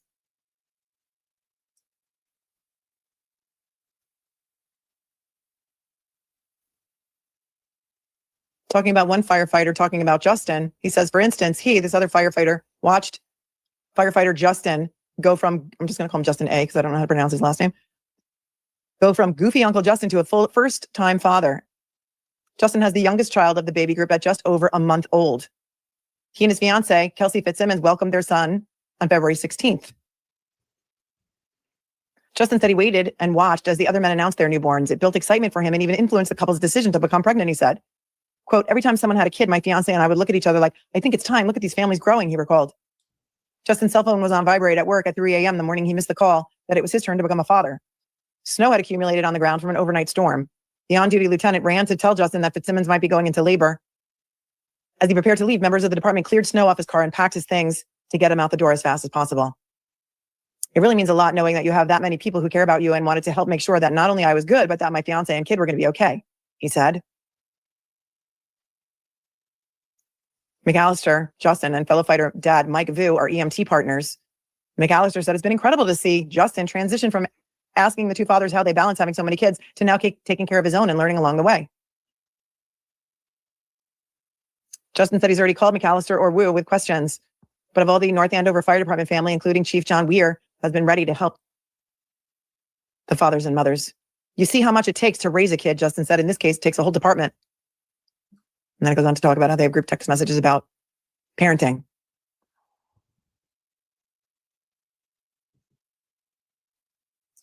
Tim Bradle, if you're out there, get the text messages.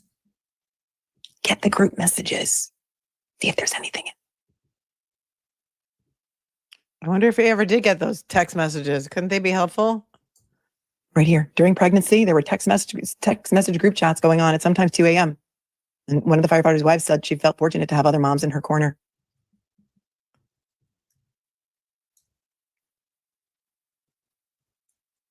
Of the 8 firefighters, 5 live in North Andover, so their children will share community activities and attend school at the same time. Our kids are going to grow up together, and hopefully they would be as close as we all are, says Justin, adding that he already can't wait to have more kids. And so this article was published on March 22nd. But as I just told you, at some point in March, KELSEY was sectioned, which is an involuntary hold.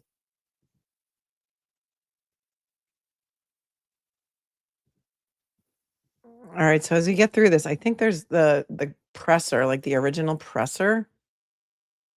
Here it is. Here's Charles Gray doing the original presser. Listen to this guy.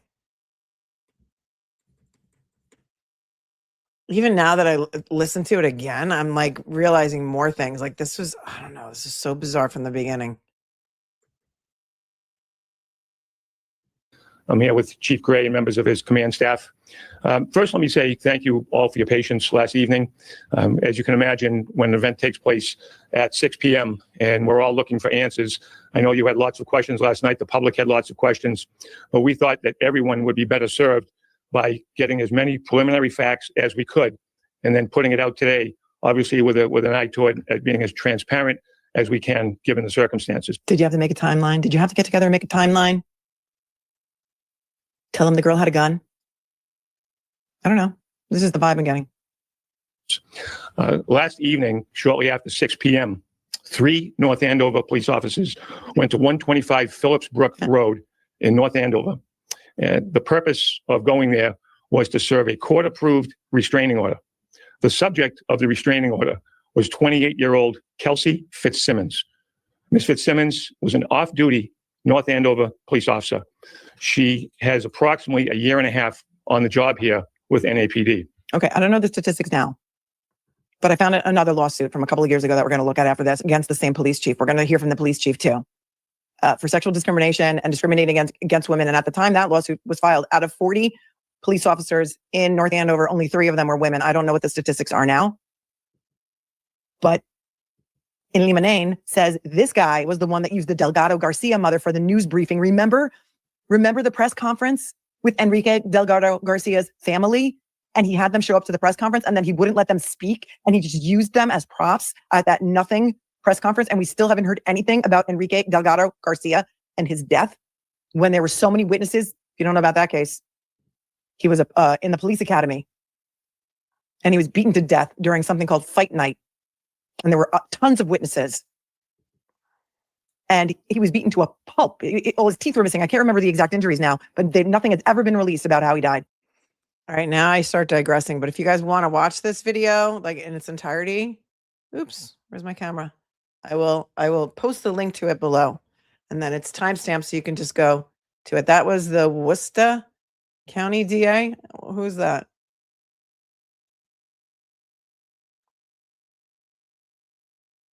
No, is this Paul Tucker?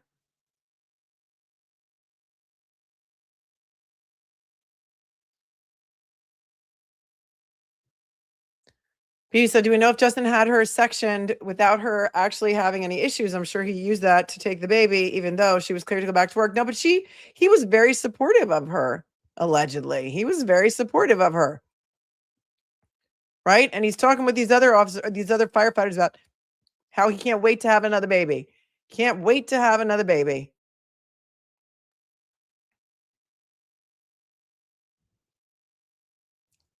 Interesting.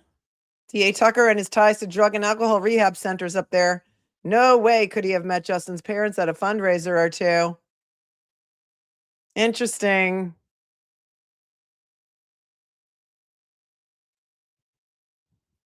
All right. Here's what's going on in Lowell. You want to hear what's going on in Lowell? Oh, wait. Also, we have the witness list. Hold on. I've got the witness list on Fitzsimmons. So hold please for that. And let's just take a quick look at that.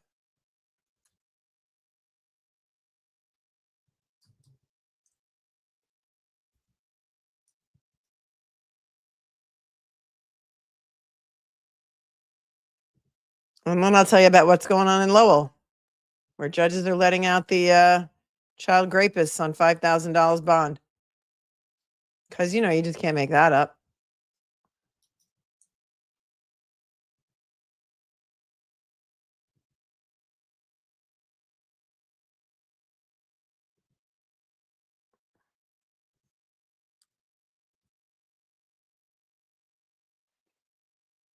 Is it only 2 pages? Only 35 witnesses? Wait.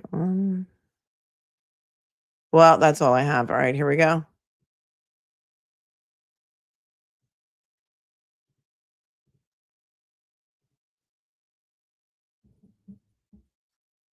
And then we've got her conference to cover on Thursday. Oh, I'll change the oh, thank you. Thank you to tell me to change the banner on the bottom. Thank you.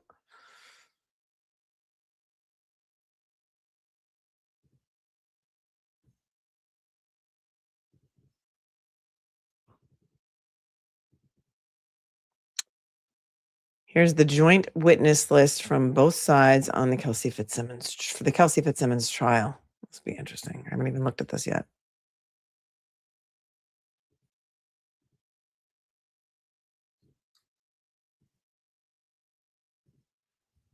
And here it is.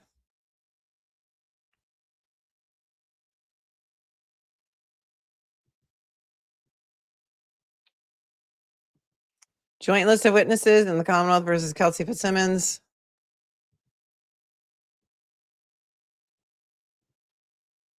I'll just make it a little bit bigger for you. What's happening over there in the as such Corey Richens trial? Is anybody watching it? I think everybody's watching it because that's where everybody is.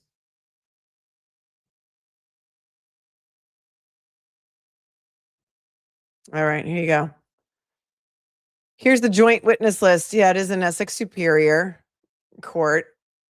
That is where it is. Patrick Noonan, number 1, North Andover PD. That's the shooter. Timothy Houston, North Andover PD. I think he was another police officer who was on scene in Kelsey's house. Sean Daly, North Andover PD. Stephen Corr, C-O-R-R, North Andover PD. Jason Wedge, North Andover Police Department. Justin ALEIAN, Stowe, Mass. Look at that. They put an E on the end of Stowe. That's the way you spell Stowe, Vermont. Even I know that Stowe, Massachusetts doesn't have an E at the end. Justin ALEIAN, Courtney ALEIAN, both from Stowe, Massachusetts, not to be confused with Vermont.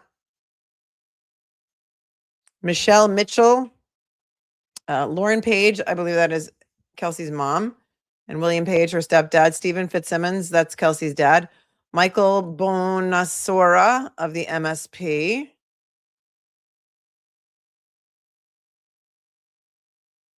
Now this one has to come down and the other one has to go up. It's a whole thing. StreamYard, you're changing all of these things. Why can't you change something that's like important to streamers? Like the ability to be able to put up more than one document at a time.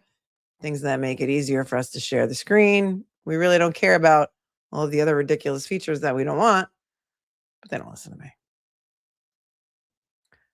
Okay, number 13 on the list is David Strong of the Massachusetts State Police.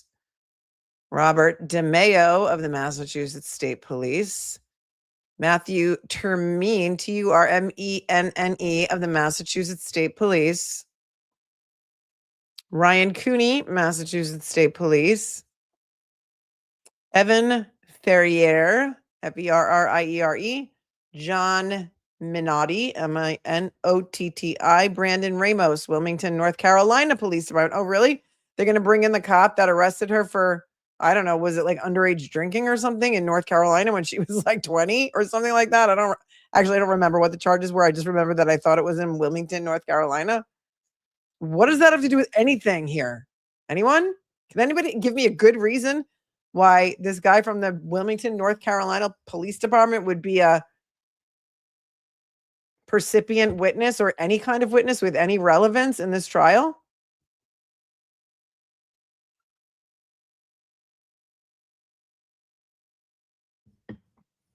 Kelsey Fitzsimmons is listed as a witness, so she might take the stand. Stephanie Rizzo, North Andover PD. Detective Dan Furman, because of course there's a Detective Furman in this case. Furman. Richard O'Connor, North Andover Fire Department. You see one of the guys who broke into the house?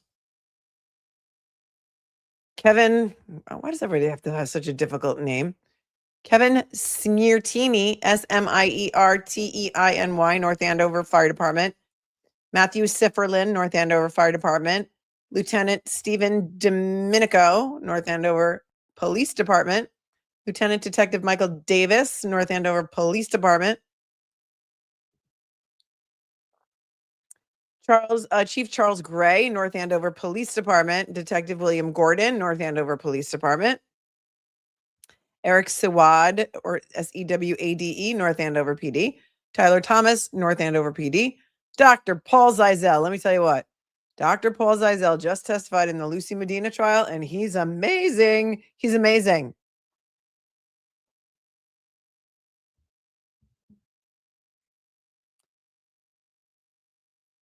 Ashley ALEIAN, Stowe, Massachusetts. Okay, somebody figured out how that Stowe doesn't have an E on it.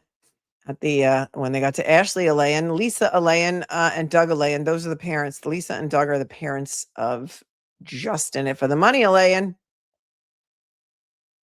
And that's where it ends. I only have the first two pages. If there's another page, let me know, because there's no like signature page or no XOXO or anything on that. Anything that stands out to you? Many of these might have been first responders.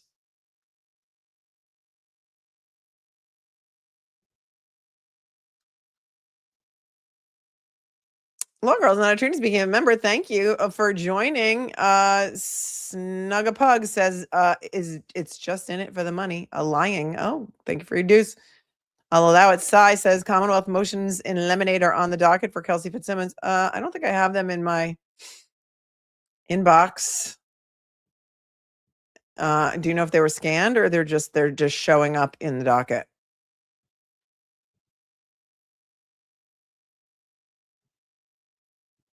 Thank you all loud for your 5. Charlie says, I'm so late, but great to hear that Lucy was found not guilty. In closing, did the Commonwealth suggest she could have simply gone to bed? Well, they said she could have walked away.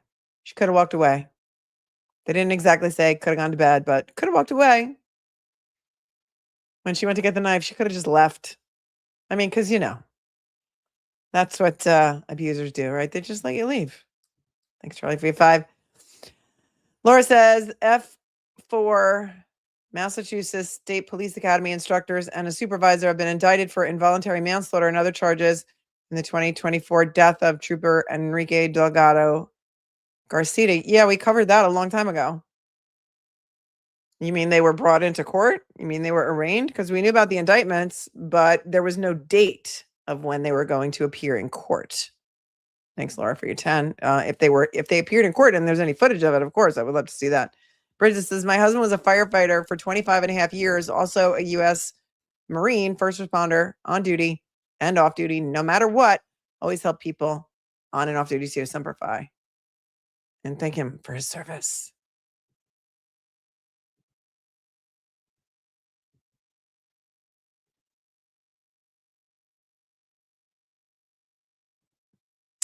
Egypt Nefarious Tish says they're trying to push the unfit, alcoholic, violent mother BS. Double standards are insane here. Yeah, but how would that be relevant here? You know what I mean? Like, it was wild, first of all, that McCarthy Nyman was able to get away with putting alcohol conditions on her at all, because alcohol had nothing to do with the alleged incident of Kelsey pulling out her weapon and pointing it at herself or at Noonan, depending on who you believe.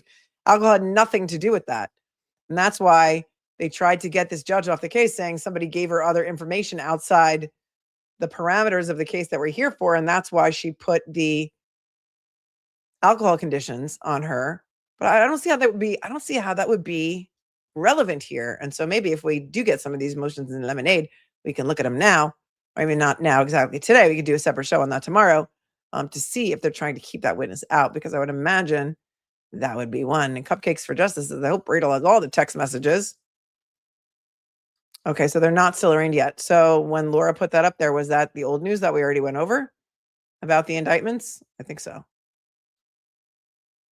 Oh, I sent you that because you said we had no new. Oh, well, that was because I was playing an old stream. Sorry, Laura, you must have come in when I was playing my stream from July 11th of 2025, which was the first day that I ever covered KELSEY FITZSIMMONS and what we knew then versus what we know now. Sorry for the confusion. Robert says it's Smeartelny, Smiertelny, spelled wrong in the witness list. Sent you an email about another cop who resigned from Rhode Island, assigned as a resource officer to the high school. Oh, that's fantastic. I'll take a look at that later when I can, after I'm off this stream. Thank you for your 5 so much. Well, let's back to what they're doing over there in Lowell, because I'm sure you want to see that, don't you? Lowell, right? Is it Lowell? Every now and then I do go back to that Matt Damon, Ben Affleck, and was it Jimmy Fallon, where they pronounce every single Massachusetts town. You can find it on YouTube. I gotta close all these windows because it's getting drafty in here.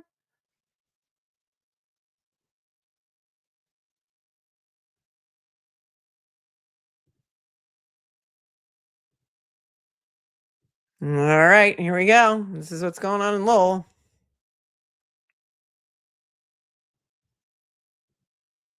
And here it is. Lowell man charged with aggravated child rape, years of abuse claimed. New allegations surfaced during the probe, and the 48-year-old has pleaded not guilty. This is just published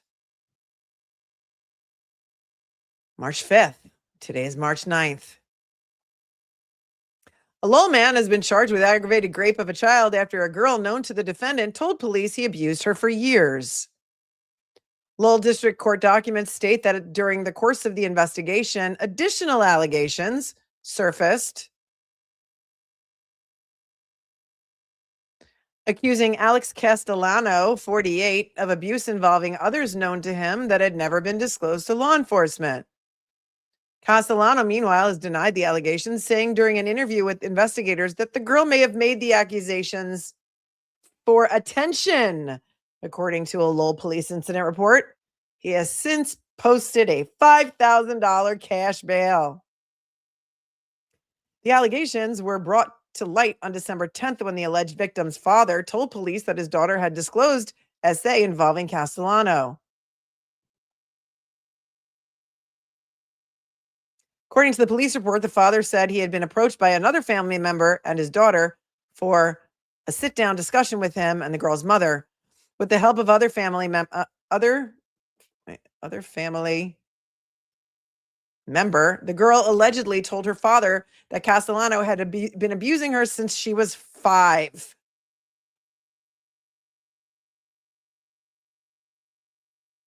The girl's name and age were redacted from the police report, as they should be.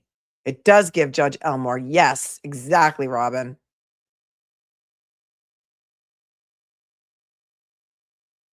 Eight days later, on December 18th, members of the Lowell Police, the Middlesex District Attorney's Office, the State Department of Children and Families, or the DCF, and a forensic interviewer conducted a video and audio recorded interview with the girl. It doesn't say how old the girl is now. She alleged to investigators that the first incident of abuse occurred during a sleepover at Castellano's home on Chelmsford Street when he invited her to his room to watch a movie. She described another incident in his vehicle while he took her to stores. During both incidents, the two were alone. Quote, he would ask her questions about school and she would respond. She stated he didn't discuss anything about what he was doing to her.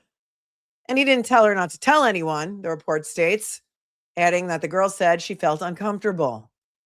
The girl told investigators during the meeting that she was previously afraid to say anything because Castellano has anger issues, according to the report. She said, however, that a friend recently urged her to tell someone, prompting her to come forward.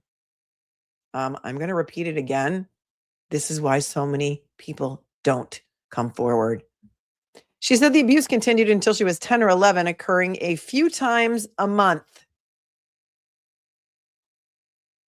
So do the math. 5 or 6 years, a couple times a month. The alleged victim described the last incident of abuse at Castellano's home, saying during the meeting that she told him to stop and kicked him as he held her down. She said she yelled for another family member who was in the house, ran away, and locked herself in a room. The girl said that this was the last time he abused her. This makes me feel like it's a family member or somebody known to the fam, right? As the investigation continued on December 23rd, an adult known to the defendant alleged she too had been sexually assaulted by Castellano when she was in her teens, though the incident had never been reported. That adult mentioned yet another person connected with the defendant had once told her that Castellano had accidentally touched her.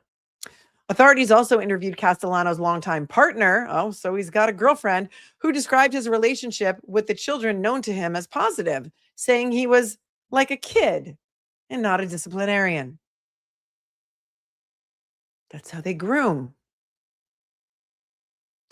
She said the children would dislike him whenever they witnessed arguments between the two adults, but otherwise they respected and loved him, according to the report. She also said she and Castellano sometimes got into arguments that turned physical, but she did not report those incidents to police and declined to provide further details during the interview. Grooming 101. Yep.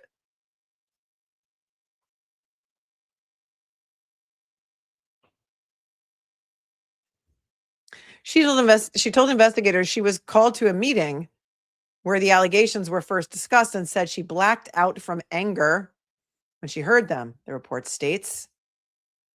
Castellano's partner also said that she had previously been approached about the alleged sexual abuse involving the now adult, who also came forward, but never addressed this incident with Alex, wanting to keep the peace, the report states. On February 19th, Castellano was advised of his rights and agreed to speak with the police. During a recorded interview, he told investigators children known to him were often at the home and that he frequently wrestled with them. Oh, it sounds just like the priest cases that I handled. Boy, did those priests love wrestling. They loved wrestling with the altar boys. His partner had pointed out during her interview that Castellano practices martial arts. As the children got older, Castellano said he stopped wrestling with them. Right, because they aged out. They aged out of what he was attracted to. Hello? We need some Cardi B emojis. He adamantly denied the allegations against him, the report states. When asked why he thought the juvenile would lie, he stated, maybe for attention. When asked if the victim was known to be trustworthy, he told investigators that to the other kids she was not, but to him she was.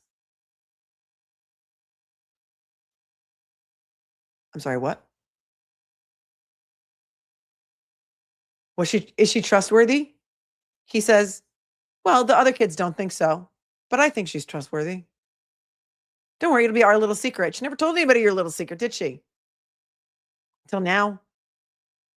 In a statement emailed to the Sun, this is the Sun who's reporting this, Castellano's attorney, Jamal Aruri, reiterated that his client maintains his innocence. Quote, Mr. Castellano has pled not guilty and he adamantly denies the charges against him, Aruri said. He's an extremely hardworking individual who has been gainfully employed his entire adult life. He's a person of integrity and a trusted member of the community. He was fully cooperative with the police investigation in this matter. We have no doubt that if these charges are presented to a jury of his peers, he will be exonerated. Okay, a couple things to point out here.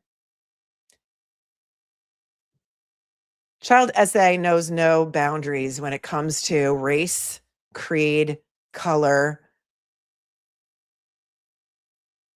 financial status, employment versus non-employment, and are most often trusted members of the community, sir, counselor. Most often, they are trusted members of the community. Priests, coaches, doctors. Shall I go on? Cops.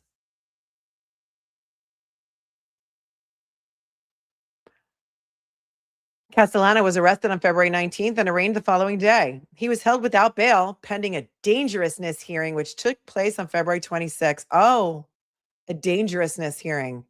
Okay, let me tell you something. They're keeping the judge secret in this case, and you can't find it. Remember the dangerousness hearing involving KELSEY FITZSIMMONS? She was deemed to be so dangerous that she had to go to jail. And when she wasn't able to blow into the scram device, she was sent back to jail because she was a danger to the community and to Patrick Noonan. But this SOB, apparently, well, let's see what happened with his dangerousness hearing. Okay. February 26th, that's when that happened. According to court documents, after the hearing, a judge set a bail at $5,000, which he posted the same day. Do not pass go. Give us $5,000 and we'll just let you out. Despite the fact that this girl, I don't know how old she is now, but I don't think she's over 18, says that this man abused her several times a month between the time she was 5 and the time she was 10 or 11. Before his release, Castellano was fitted with a GPS tracking device and placed on home confinement with a 9 a.m. to 4 p.m. work-related curfew. Oh, so he's allowed to go to work? He can go out during the day and potentially abuse other children? How excellent for him. I guess he's less dangerous to the community than KELSEY FITZSIMMONS. Right? Home confinement except from 9 to 4 when you go to work. Don't worry about it. What kind of work does he do? He was also ordered to surrender his passport, avoid contact with the alleged victim, and have no unsupervised contact with minors. Oh, okay, great. And I'm sure he's going to abide by that during his 9 to 4 that he's allowed to leave his house. Aggravated rape of a child includes a potential prison sentence of at least 10 years. Castellano is scheduled to return to court for a probable cause hearing on April 28th. Ooh, let's write that down. Castellano. Castellano, kind of a common name, but also a big crime family name in New York and New Jersey, just in case you didn't know.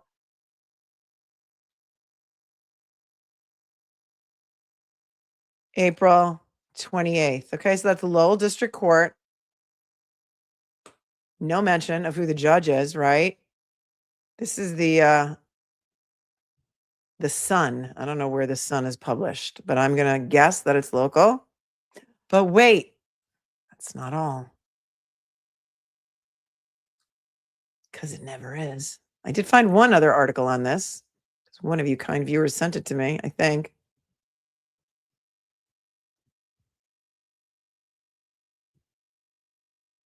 And that was from the Mass Daily News, because that's the only other mainstream, just like Michael Fossler. That's right.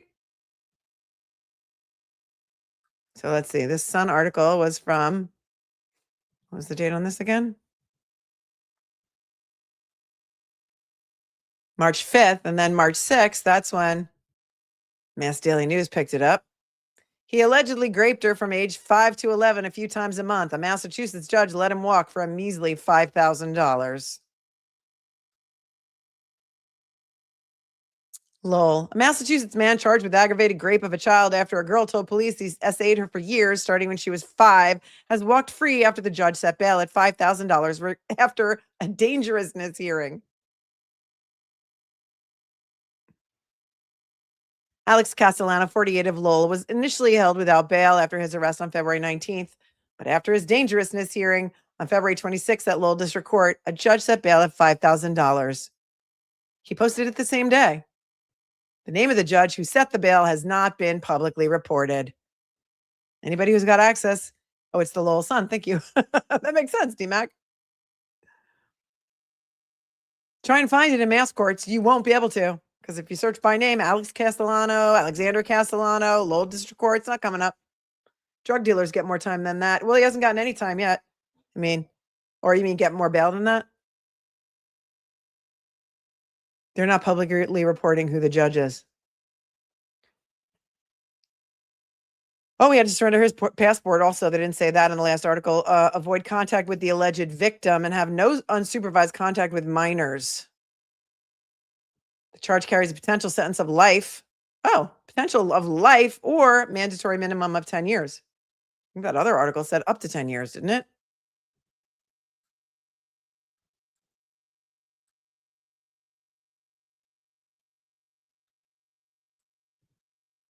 The allegations came to light on December 10th. Let's see if there's anything different here. Well, the Lowell Sun got a copy of the police incident report. I didn't see it.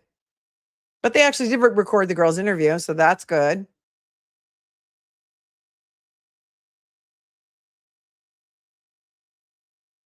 Anger issues. Second accuser came forward. The rest of it, I think they pulled directly from the Sun article. But it's good to know that his attorney called him a person of integrity and a trusted member of the community. And we have no doubt that if these charges are presented to a jury of his peers, he will be exonerated. But he will be going back for his probable cause hearing on April 28th. The bail amount continues a pattern that has sparked outrage across Massachusetts. Just last week, a Healy-appointed judge freed 2 alleged child predators on 0 bail. And days earlier, 2 men who showed up to meet a 15-year-old at a Lowell hotel were released on 0 bail and walked free the next day. And there you have it.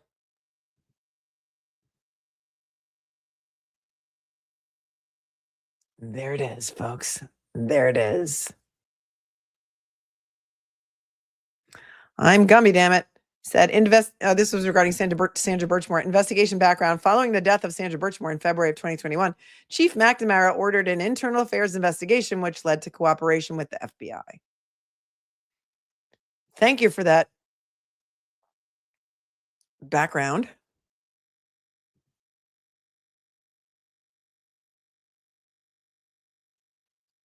Andrew wants to know what world we're living in.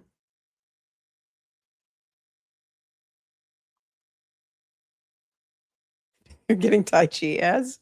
Not on mine. You're not getting ads on my stream right now, are you? I don't have ads on my live streams. It did. It said up to 10 years. Hi, T.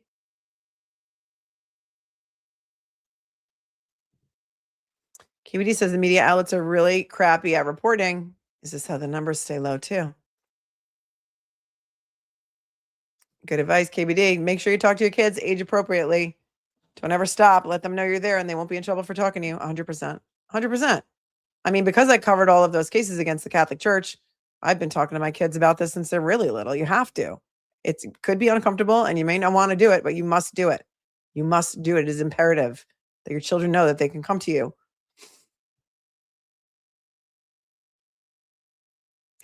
Crap Daskell says, we need Aaron Spencer to be the sheriff in this town too.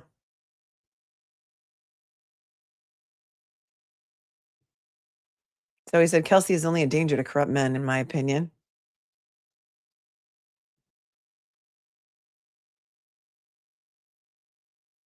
Disgusting. All right. So far we've covered Creepy Jeff, the Mansfield Police Sergeant, who resigned after several high school interns complained about him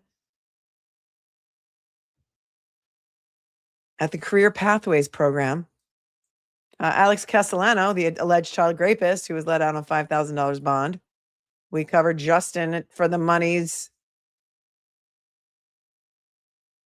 exclusive interview to Boston 10.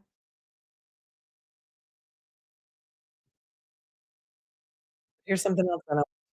Oops.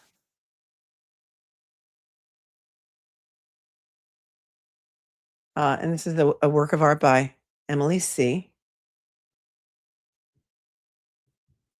And it's called Hank versus Hank. If you didn't see this, shout out to EmilySeee. And this is for those of you who watched with me the Lucy Medina trial.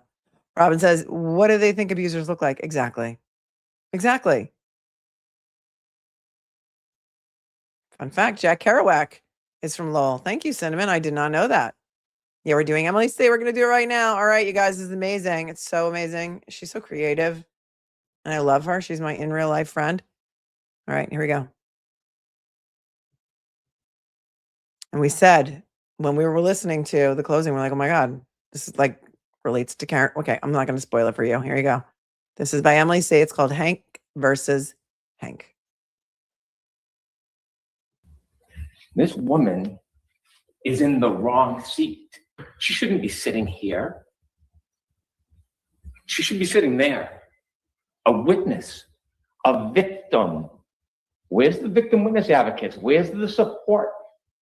She's sitting here because the government put her here and put a label on her. She's a defendant, and they did it like that. Did they investigate? Did they show due diligence? Did they care? Their decision was over before it started. Did they actually sit back and try to think, what actually happened and why did it happen? I mentioned that to you in the opening. They're going to come in and tell you what they saw after. What actually happened and why did it happen? They didn't do much. They went to the scene, they take pictures. Nobody would know because when the police and the government received information, they did nothing. They went to the hospital.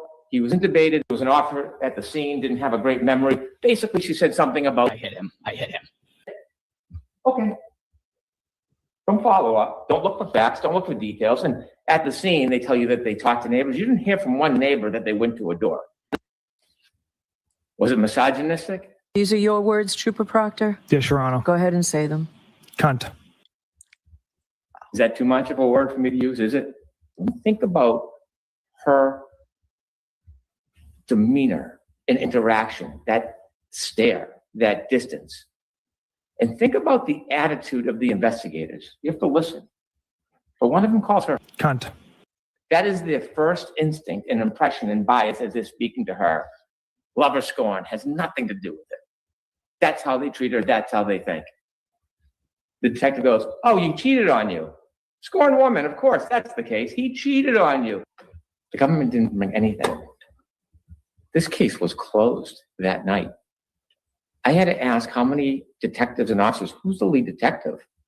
So the government is going to take 2 fragmented sentences and try to build a case beyond a reasonable doubt. They're not even close. And they're going to take that one statement out of context and say, I hit him. I hit him. They did not even bring the witnesses in for your consideration. You don't hear from an expert on wounds. You don't hear anything about the angle and the position that she was in. So good, right? I objected. I don't know if that's the real life. Powerful, right? I don't know if that's Law and Crime is actually showing that trial right now or what that is, or if that was something else. But I have not been invested in Corey Richards at all. Not one bit. Not at all. I don't know. And it's going to go on for a couple more weeks, right?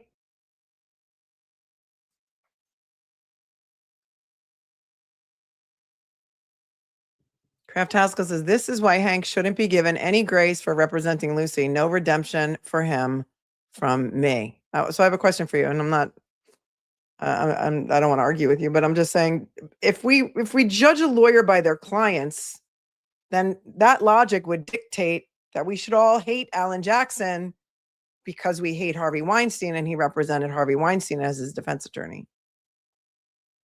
I mean, isn't it only fair? What's good for the goose, right? I mean, I thought he did a great job for Lucy Medina, and I felt like he really believed in that case. I don't feel like he really believed so much in the Karen Reed case.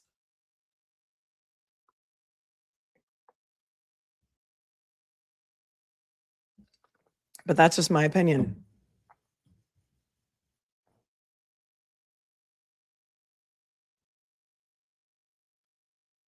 It's nuance. It's just nuance.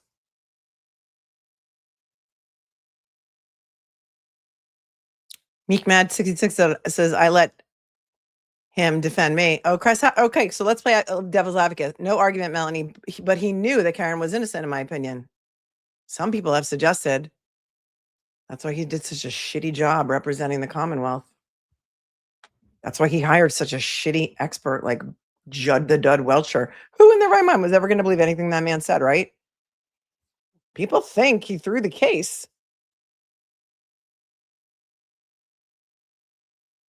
And at the end of the day, he went to sentencing right after the acquittal and agreed for her to have probation. He didn't have to do that. He could have been a real dick about it. What if, right? What if he was totally lied to? I mean, think about the dirty people that hired him to do that job, right?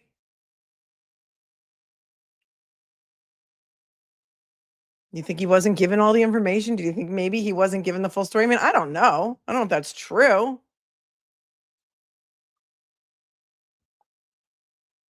Right. Tully hired Welcher. Yep. But I got the feeling when he started this case that he had not watched anything. I'm still pissed off that he tried to, breach attorney-client privilege. And I think a lot of things that he did were shitty. But I mean, a lot of things that a lot of lawyers do are shitty. And I'm sure that who knows what I didn't watch. I guess was the Weinstein trial that Alan Jackson represented Weinstein in. Was that televised? Because I don't think it was. Right. And if you think Kevin Spacey is a dirtbag, well, Alan Jackson represented him too. Alan Jackson represented Nick Reiner for a hot minute. And Alan Jackson represented or still represents Fraser Bohm.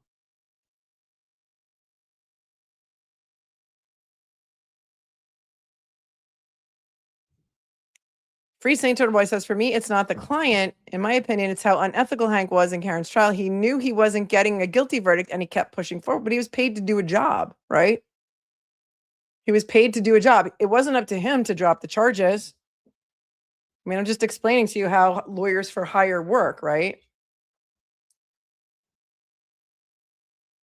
They were paying him a hell of a lot of money to try that case. And he is a defense attorney. That's what he does best. And that's what they needed. They needed a defense attorney to defend the Alberts and the McCabe's, but he didn't put all those people on the stand the way that Lally did, right?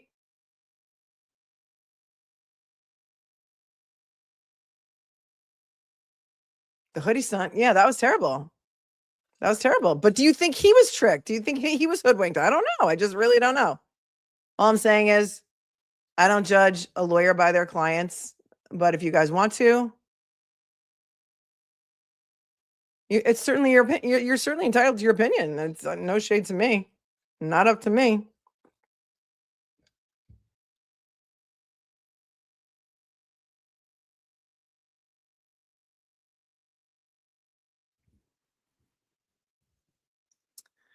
$18-wheeled Maligator Crate says, I think Marcy sold him a bill of goods and he bought it. Maybe he owed him something, right?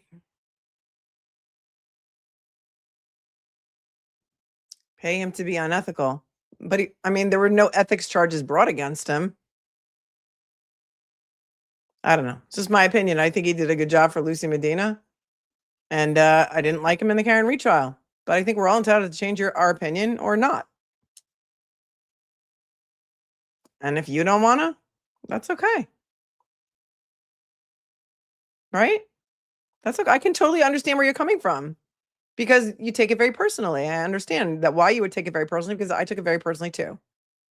I think I have a little bit more distance between Karen Reed's trial and now because it was almost a year ago and I've covered so many other things since then.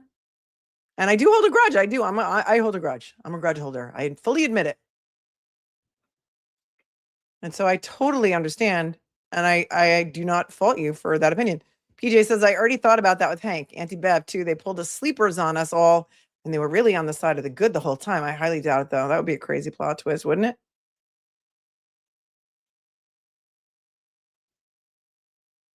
I agree with you, Melanie, but I still don't like him. And you're totally entitled to that opinion. And I validate your opinion.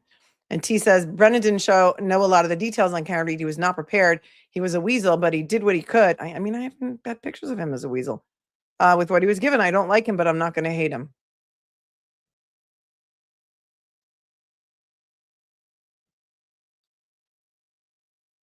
Oh my God. I remember the day. Remember the day I have an Instagram reel that's it goes to the song of When the Saints Come Marching In. When he tried to pull the wool over everybody's eyes in the hearing with Aiden and Bradel. And Karen's team was in the basement and they weren't even told that the hearing was going on. And they came up because they were watching YouTube in the basement.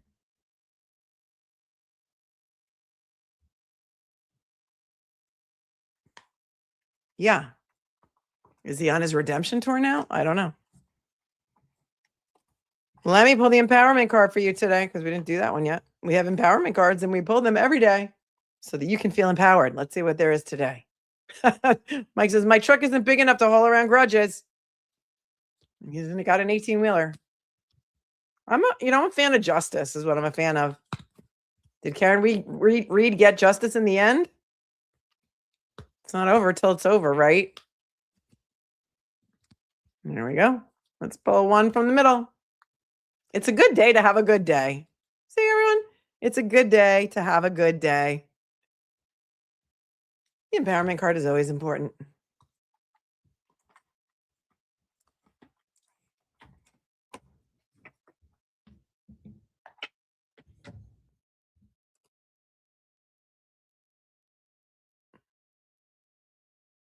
We just moved to a Martian prison colony. I don't even know what that means, but I think it's funny. It's a good day to have a good day.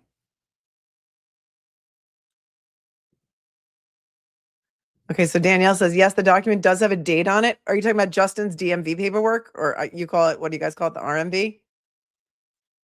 So what's the date? I can't go back and find it now, but what was the date that he changed his address with the RMV? Is it the RMV? It's a great day to have a great day.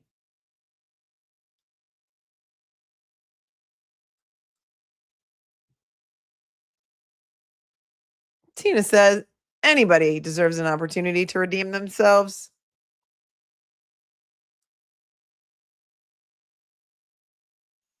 Big Old Dog says, Judge Cannone is a totally different story.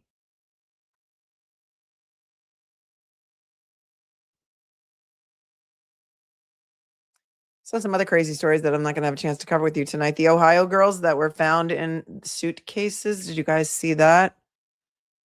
That is tragic. I think there's still Alexander Brothers verdict watch.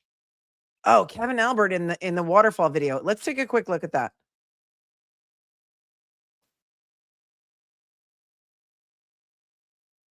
Hang on a second. Trial Channel has up the full video. I don't know what to make of this at all. All right. I don't know what to make of this at all.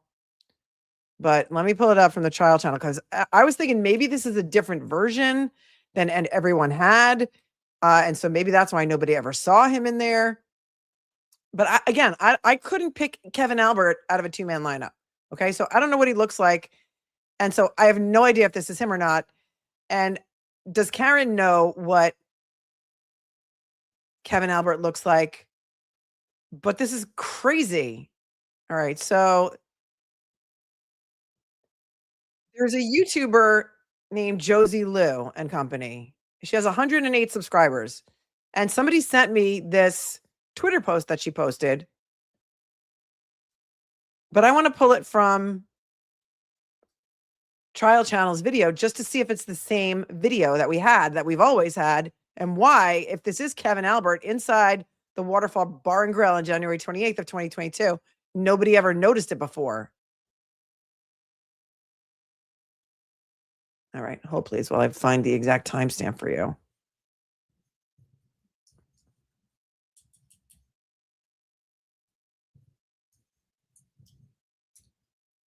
All right, so here's the interior surveillance camera footage as shown by the Trial Channel. We love the Trial Channel.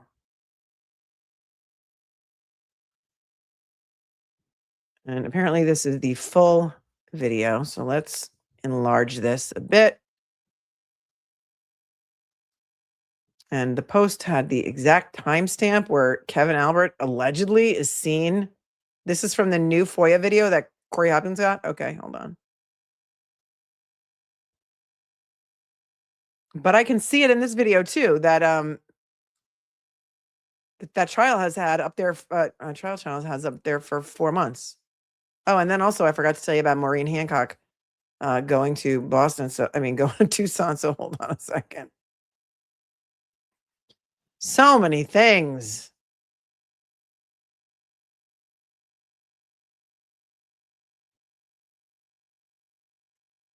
$11/27/33. Okay.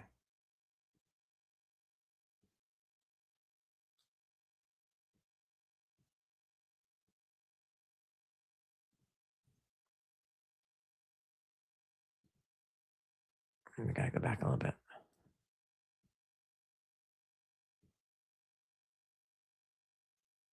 Okay. Does anybody in the chat know what Kevin Albert looks like? Because I'm going to show you who it is pointed out is supposed to be Kevin Albert. All right, so if you look at the top of your screen, underneath the 27, that is John O'Keefe, I believe, right?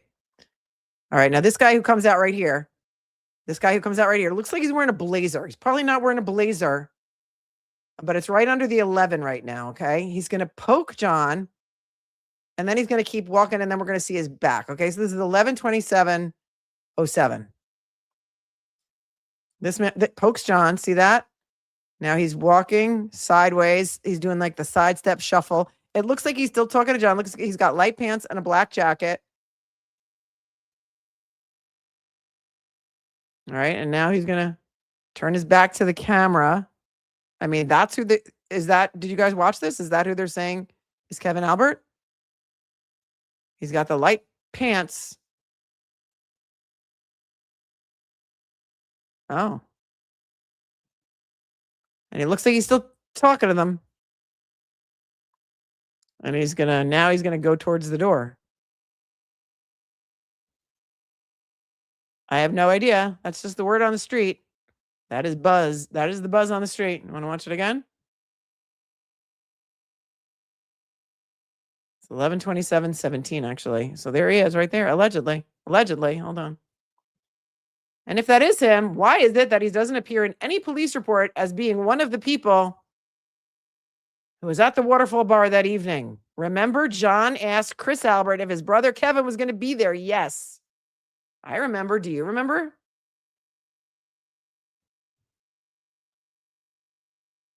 I remember.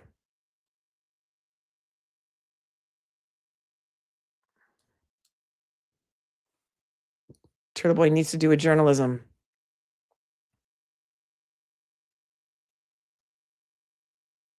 $11/27/14. The timestamp says on this one.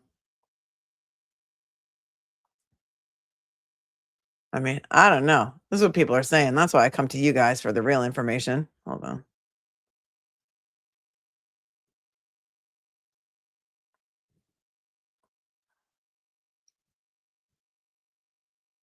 All right. Here's a picture of Kevin Albert. I hate it. See, this is one of the problems I have with StreamYard is they don't let me show you the picture. All right, so keep that person in mind. Let me let it play a little bit more. Nobody ever said that he was at the waterfall that night. But this is the person that they're saying is him, right? Okay, now if we stop sharing that, and then we go back to sharing this,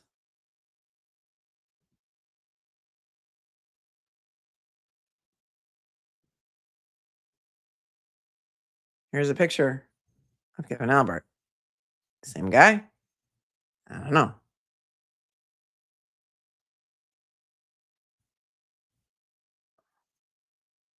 I don't know. I cannot confirm or deny.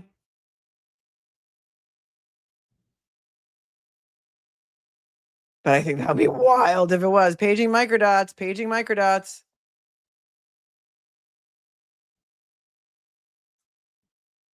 Just thought I'd point it out to you and let you guys go do the armchair detective work because nobody does it better than you guys do.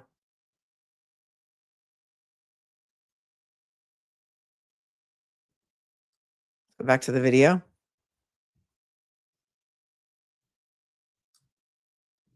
You tell me what you think.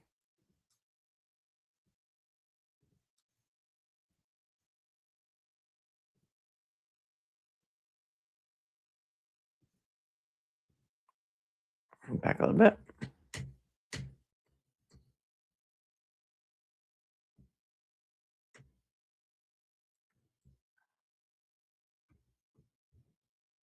I don't know.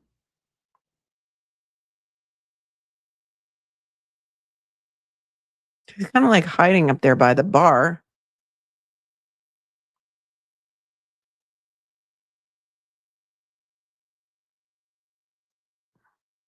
It kind of comes out of nowhere. Be interesting.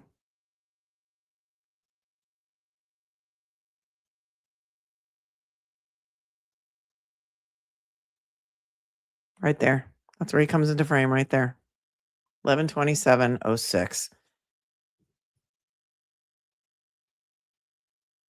Touches John, right? Why do you think John wanted to know if Kevin was going to be there that night? It would be wild if this is accurate and nobody ever noticed.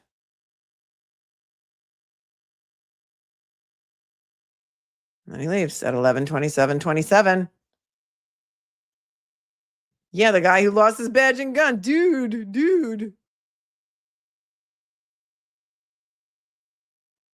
Dude, where's my gun? Yeah, Chris testified. Kevin never testified. Kevin's the one who lost his badge and gun when he went to the Cape. People say it looks like him. I don't know. It's interesting.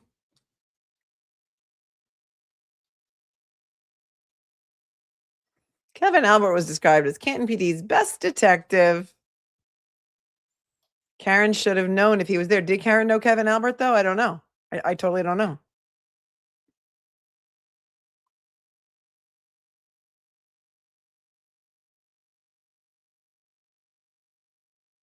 Gothboy says Karen's team would have been all over it if it was another Albert. I think it's a red herring. I thought so, too.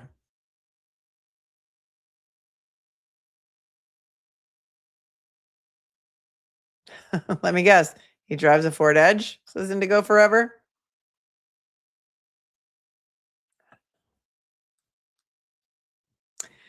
Lady MD says Higgins was asked if he knew Kevin Albert. He said he was closer to Kevin than Brian.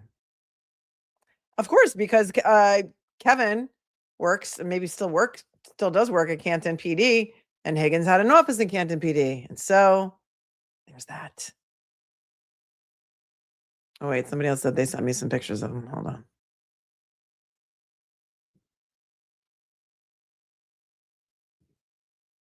Except these look like old pictures. I think the one that I showed you was a little more current. And thank you for the face, but we can't really see his face. So I see what you were saying, Andrea. Except I think that one picture of him is in uniform is like old.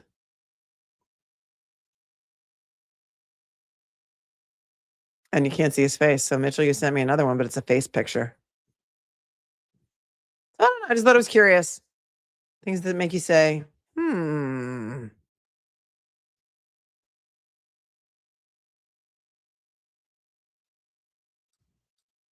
Hmm. All right. Thank you for the motions in limine, Tiffany. Right. Did Kevin also end up at 34 Fairview? I don't know. Remember Higgins said he saw a tall guy come in the house, but I don't think Kevin Albert's that tall. I really don't know.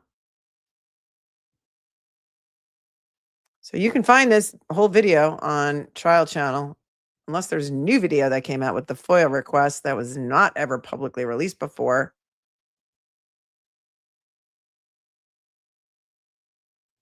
Interesting.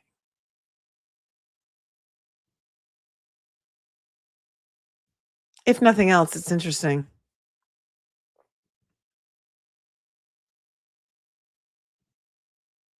What say you?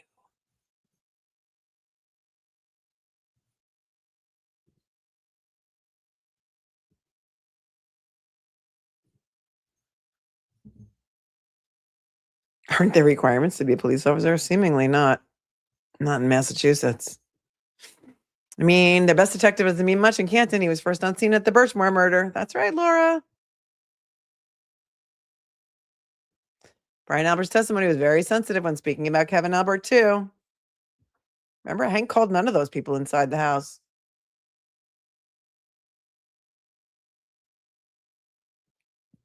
So he said the Albert brothers were all on a weight loss challenge in January, so they drank their calories that night with a splash of Crystal Light drink mix. Truth. Tamalo says, who did he walk out with? Meaning the guy who came from behind him and out the door first. Another brother of theirs? I don't know. I don't know. People do think that's him.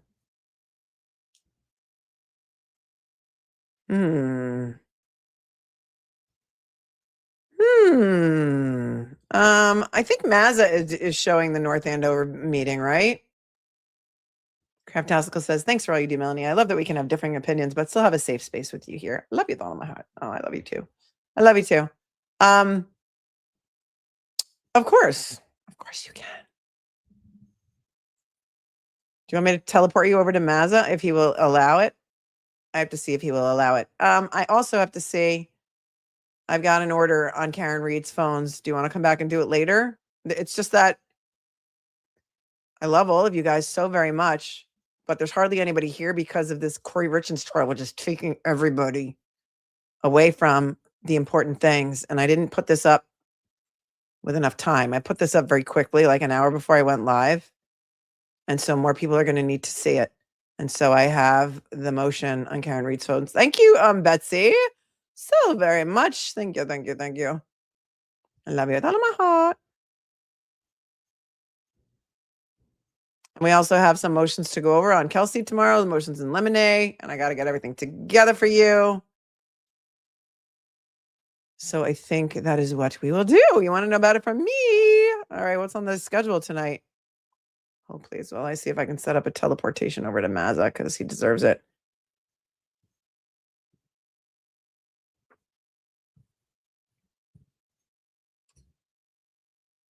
What time does this Richens trial end? I feel like Emily Baker goes sometimes until like 9 o'clock at night because she does it a little bit on delay. And so, oop.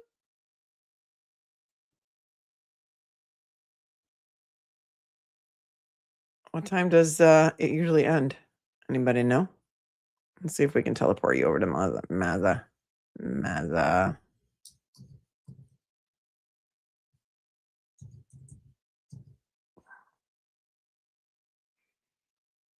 No, because I guess he doesn't allow it. All right, so go over to Mazza Media channel if you want to see. Oh, wait, hold on. Is he? No. I found it. Never mind. I found it. All right, so I'm going to teleport you over there. Tell him I said hi. Cupcake Invasion. So you can watch the North Andover PD or whatever it is, board meeting.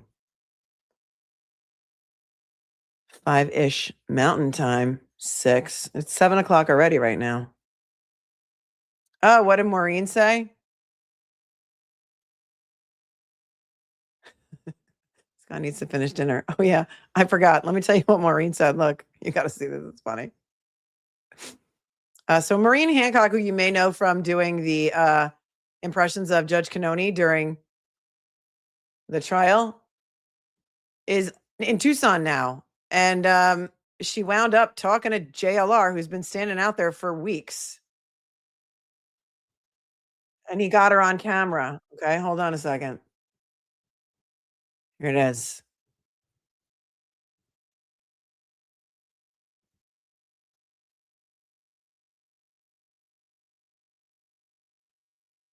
There it is.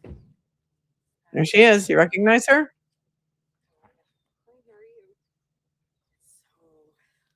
Heavy to be here, right? And so should we, just for a minute, do they come up? Honestly, I mean, I don't think they're enforcing if someone's just here temporarily. I mean, if they come, you just move your car. I mean, it does say no parking. I'm not telling you to do either or, you know what I mean? I'm not encouraging anything. Yeah. Can we get you anything? No, I'm fine. So you're a psychic?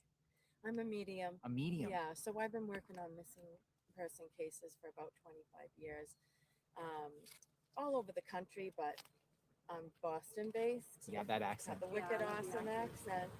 And yeah, it's just heavy.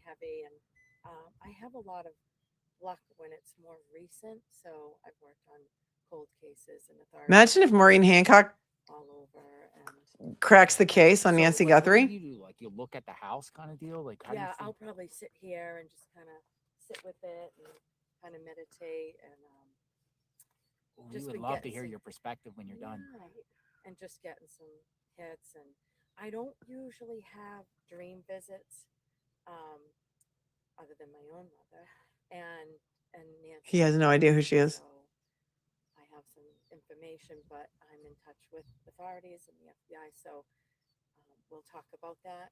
Yeah, sure. I'd love to talk to you. camera. Yeah. Yeah. Off the camera if you want. Yeah. Yeah. Yeah. And so, hi, I'm Maureen. Yeah, it is. I can't believe you're so awesome and brave to be here. And I've been watching every single day. She's like, I can't believe you're so brave to be here. All right, let me flip to another. There's another video that's a little bit easier to hear. Hang on a second.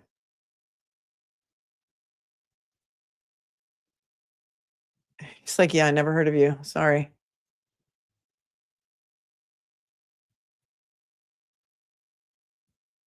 Here's one with the audio is a little bit better.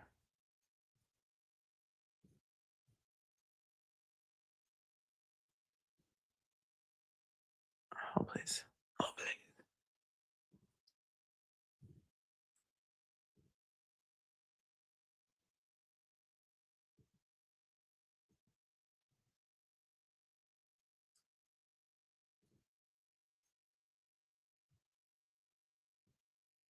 Years doing this work. How long does it take you to evaluate something before you come up with an assessment? Well, usually, like I meet with the family. You do. So I am hoping that I get to meet with the family. Have you reached out to them? Other people have, and there's people that I know that are in the field, the TV business, that have reached out, and we'll see if they feel comfortable with that. When I talk to a family member, that's when I really feel it, because that's when I can connect. I can get information, but authorities send me mapping. So then I take the maps. Now it's Google Earth and things like that. But I'll like lay my hand over an area and I get like heat, hot, heat. And being here is so different than when I was trying to connect back home in Boston, like just trying to, I wasn't getting a connection right from Nancy years doing this work. How long does it take you to evaluate something before you come up with an assessment? Well, usually, like I meet with the family. You do. So I am hoping that I get to meet with the family. Have you reached out to them? Other people have, and there's people that I know that are in the field. All right, let's that have reached out, and we'll see if. Let's hear the Alexander brothers' verdict, straight from Lauren Conlon. Alexander brothers were found guilty on all counts today. Wow. Guilty, guilty, guilty. The verdict came in at 5:30 on Monday, March 9th.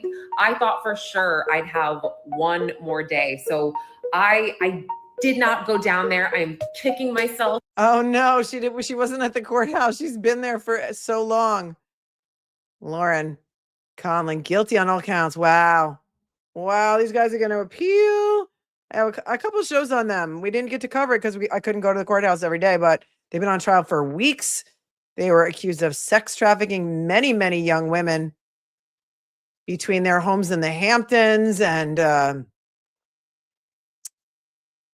Florida and other places too. And these guys are the scum of the earth and really, The really Alexander rich. brothers were found guilty Real estate on guys. all counts today. Guilty, What's with guilty, the music, guilty. Lauren? Stop. The- Make them Some update. stop the music. The Alexander brothers were found guilty on all counts today. Guilty, guilty, guilty. The verdict came in at 5:30 on Monday, March 9th. I thought for sure At I'd 5:30, have that's pretty one new. more day. So I did not go down there. I'm kicking she myself for not being there. I am told that the brothers All right, were I can't in do it shock because as of the well music. as- Hold on. The brothers were in shock as well. Of course they were. All right, I'm gonna have to get some more information on that for you because if they paid for that music and I didn't, then I can get stricken for the music. Lauren does have endless energy. I know. That was crazy. Here for the tea says, sorry, I'm going back to the KELSEY FITZSIMMONS case. It was said that one of the guys that broke into her house visited her in the hospital multiple times and brought her flowers while in the hospital. Oh, that's lovely, isn't it? And then he broke into her house. Great. Nice. Well, that's good. I'm glad about the Alexander brothers being found guilty because, remember what happened with Diddy? Did he or didn't he? Some of those, not every charge is always upheld by the jury when it comes to the trafficking type situation. I wonder if they Googled prison for rich brothers. I know, same. Jury selection 4/14/26 for whose third trial? Oh, Harvey Weinstein? Does Alan Jackson still represent him, Nicole? It's in LA and they don't have cameras a lot of the time. But maybe they will. Maybe they will. Make sure you have all notifications set and set to all because I'll either come back and do the Karen Reed phone thing tonight or maybe tomorrow morning would be better. Let's say 9:30 a.m. or 10 a.m. 9:30. Let's do 9:30 tomorrow. We'll talk about the order on the Karen Reed phones. We'll go over it together. We'll see if we can get together some motions on KELSEY FITZSIMMONS, and then we'll have a full day tomorrow. Let's do 9:30 because then we'll have some more room to move a little bit. Okay. How about that? You girls are the girls that I want to hang out with. Yay, Lisa. Yay, Lisa. We love you. I also added a whole bunch of stuff to my Amazon shopping list. And so I feel like one day we should just go shopping. We should just go shopping. I could tell you about all my favorite things that I get like 10 cents on if you buy. But I just love sharing secrets with you. So let's do it tomorrow at 9:30 Eastern. How's that? And then we'll start with a fresh day. We'll be all fresh and ready to go. And I also wanted to talk to you about the math teacher who was killed during a high school senior prank night. And that is very tragic. If you've heard about that story out of Georgia. Okay, let's do tomorrow. I'm going to send you over to Mazza. So let's do that. Okay. I love you guys with all my heart. If I don't see you soon, I'm going to die, but I'm going to see you tomorrow at 9:30. So make sure when you set the notification after I post it up. Okay. Yeah. Just a few of my favorite things is all. Thank you, moderators, for keeping it classy tonight. It was relatively quiet in here, I think, and relatively short. So we got that going for us, you guys. I love you with all my heart. I will see you in the morning. Buckle your seatbelt so I can send you over to Mazza and tell him, yes, she wants the charges to be dropped. I know. It's so sad. It's so sad, and I hope they do. We'll talk about that more in depth tomorrow so you can prep if you want to. All right? Stay cool, stay kind, stay classy, and above all, stay safe. And don't believe everything you read on the internet. I love you guys. I'll see you tomorrow. Buckle up. Buckle up. Please do like the stream if you haven't already on your way out. All right. Peace, my friends. See you tomorrow.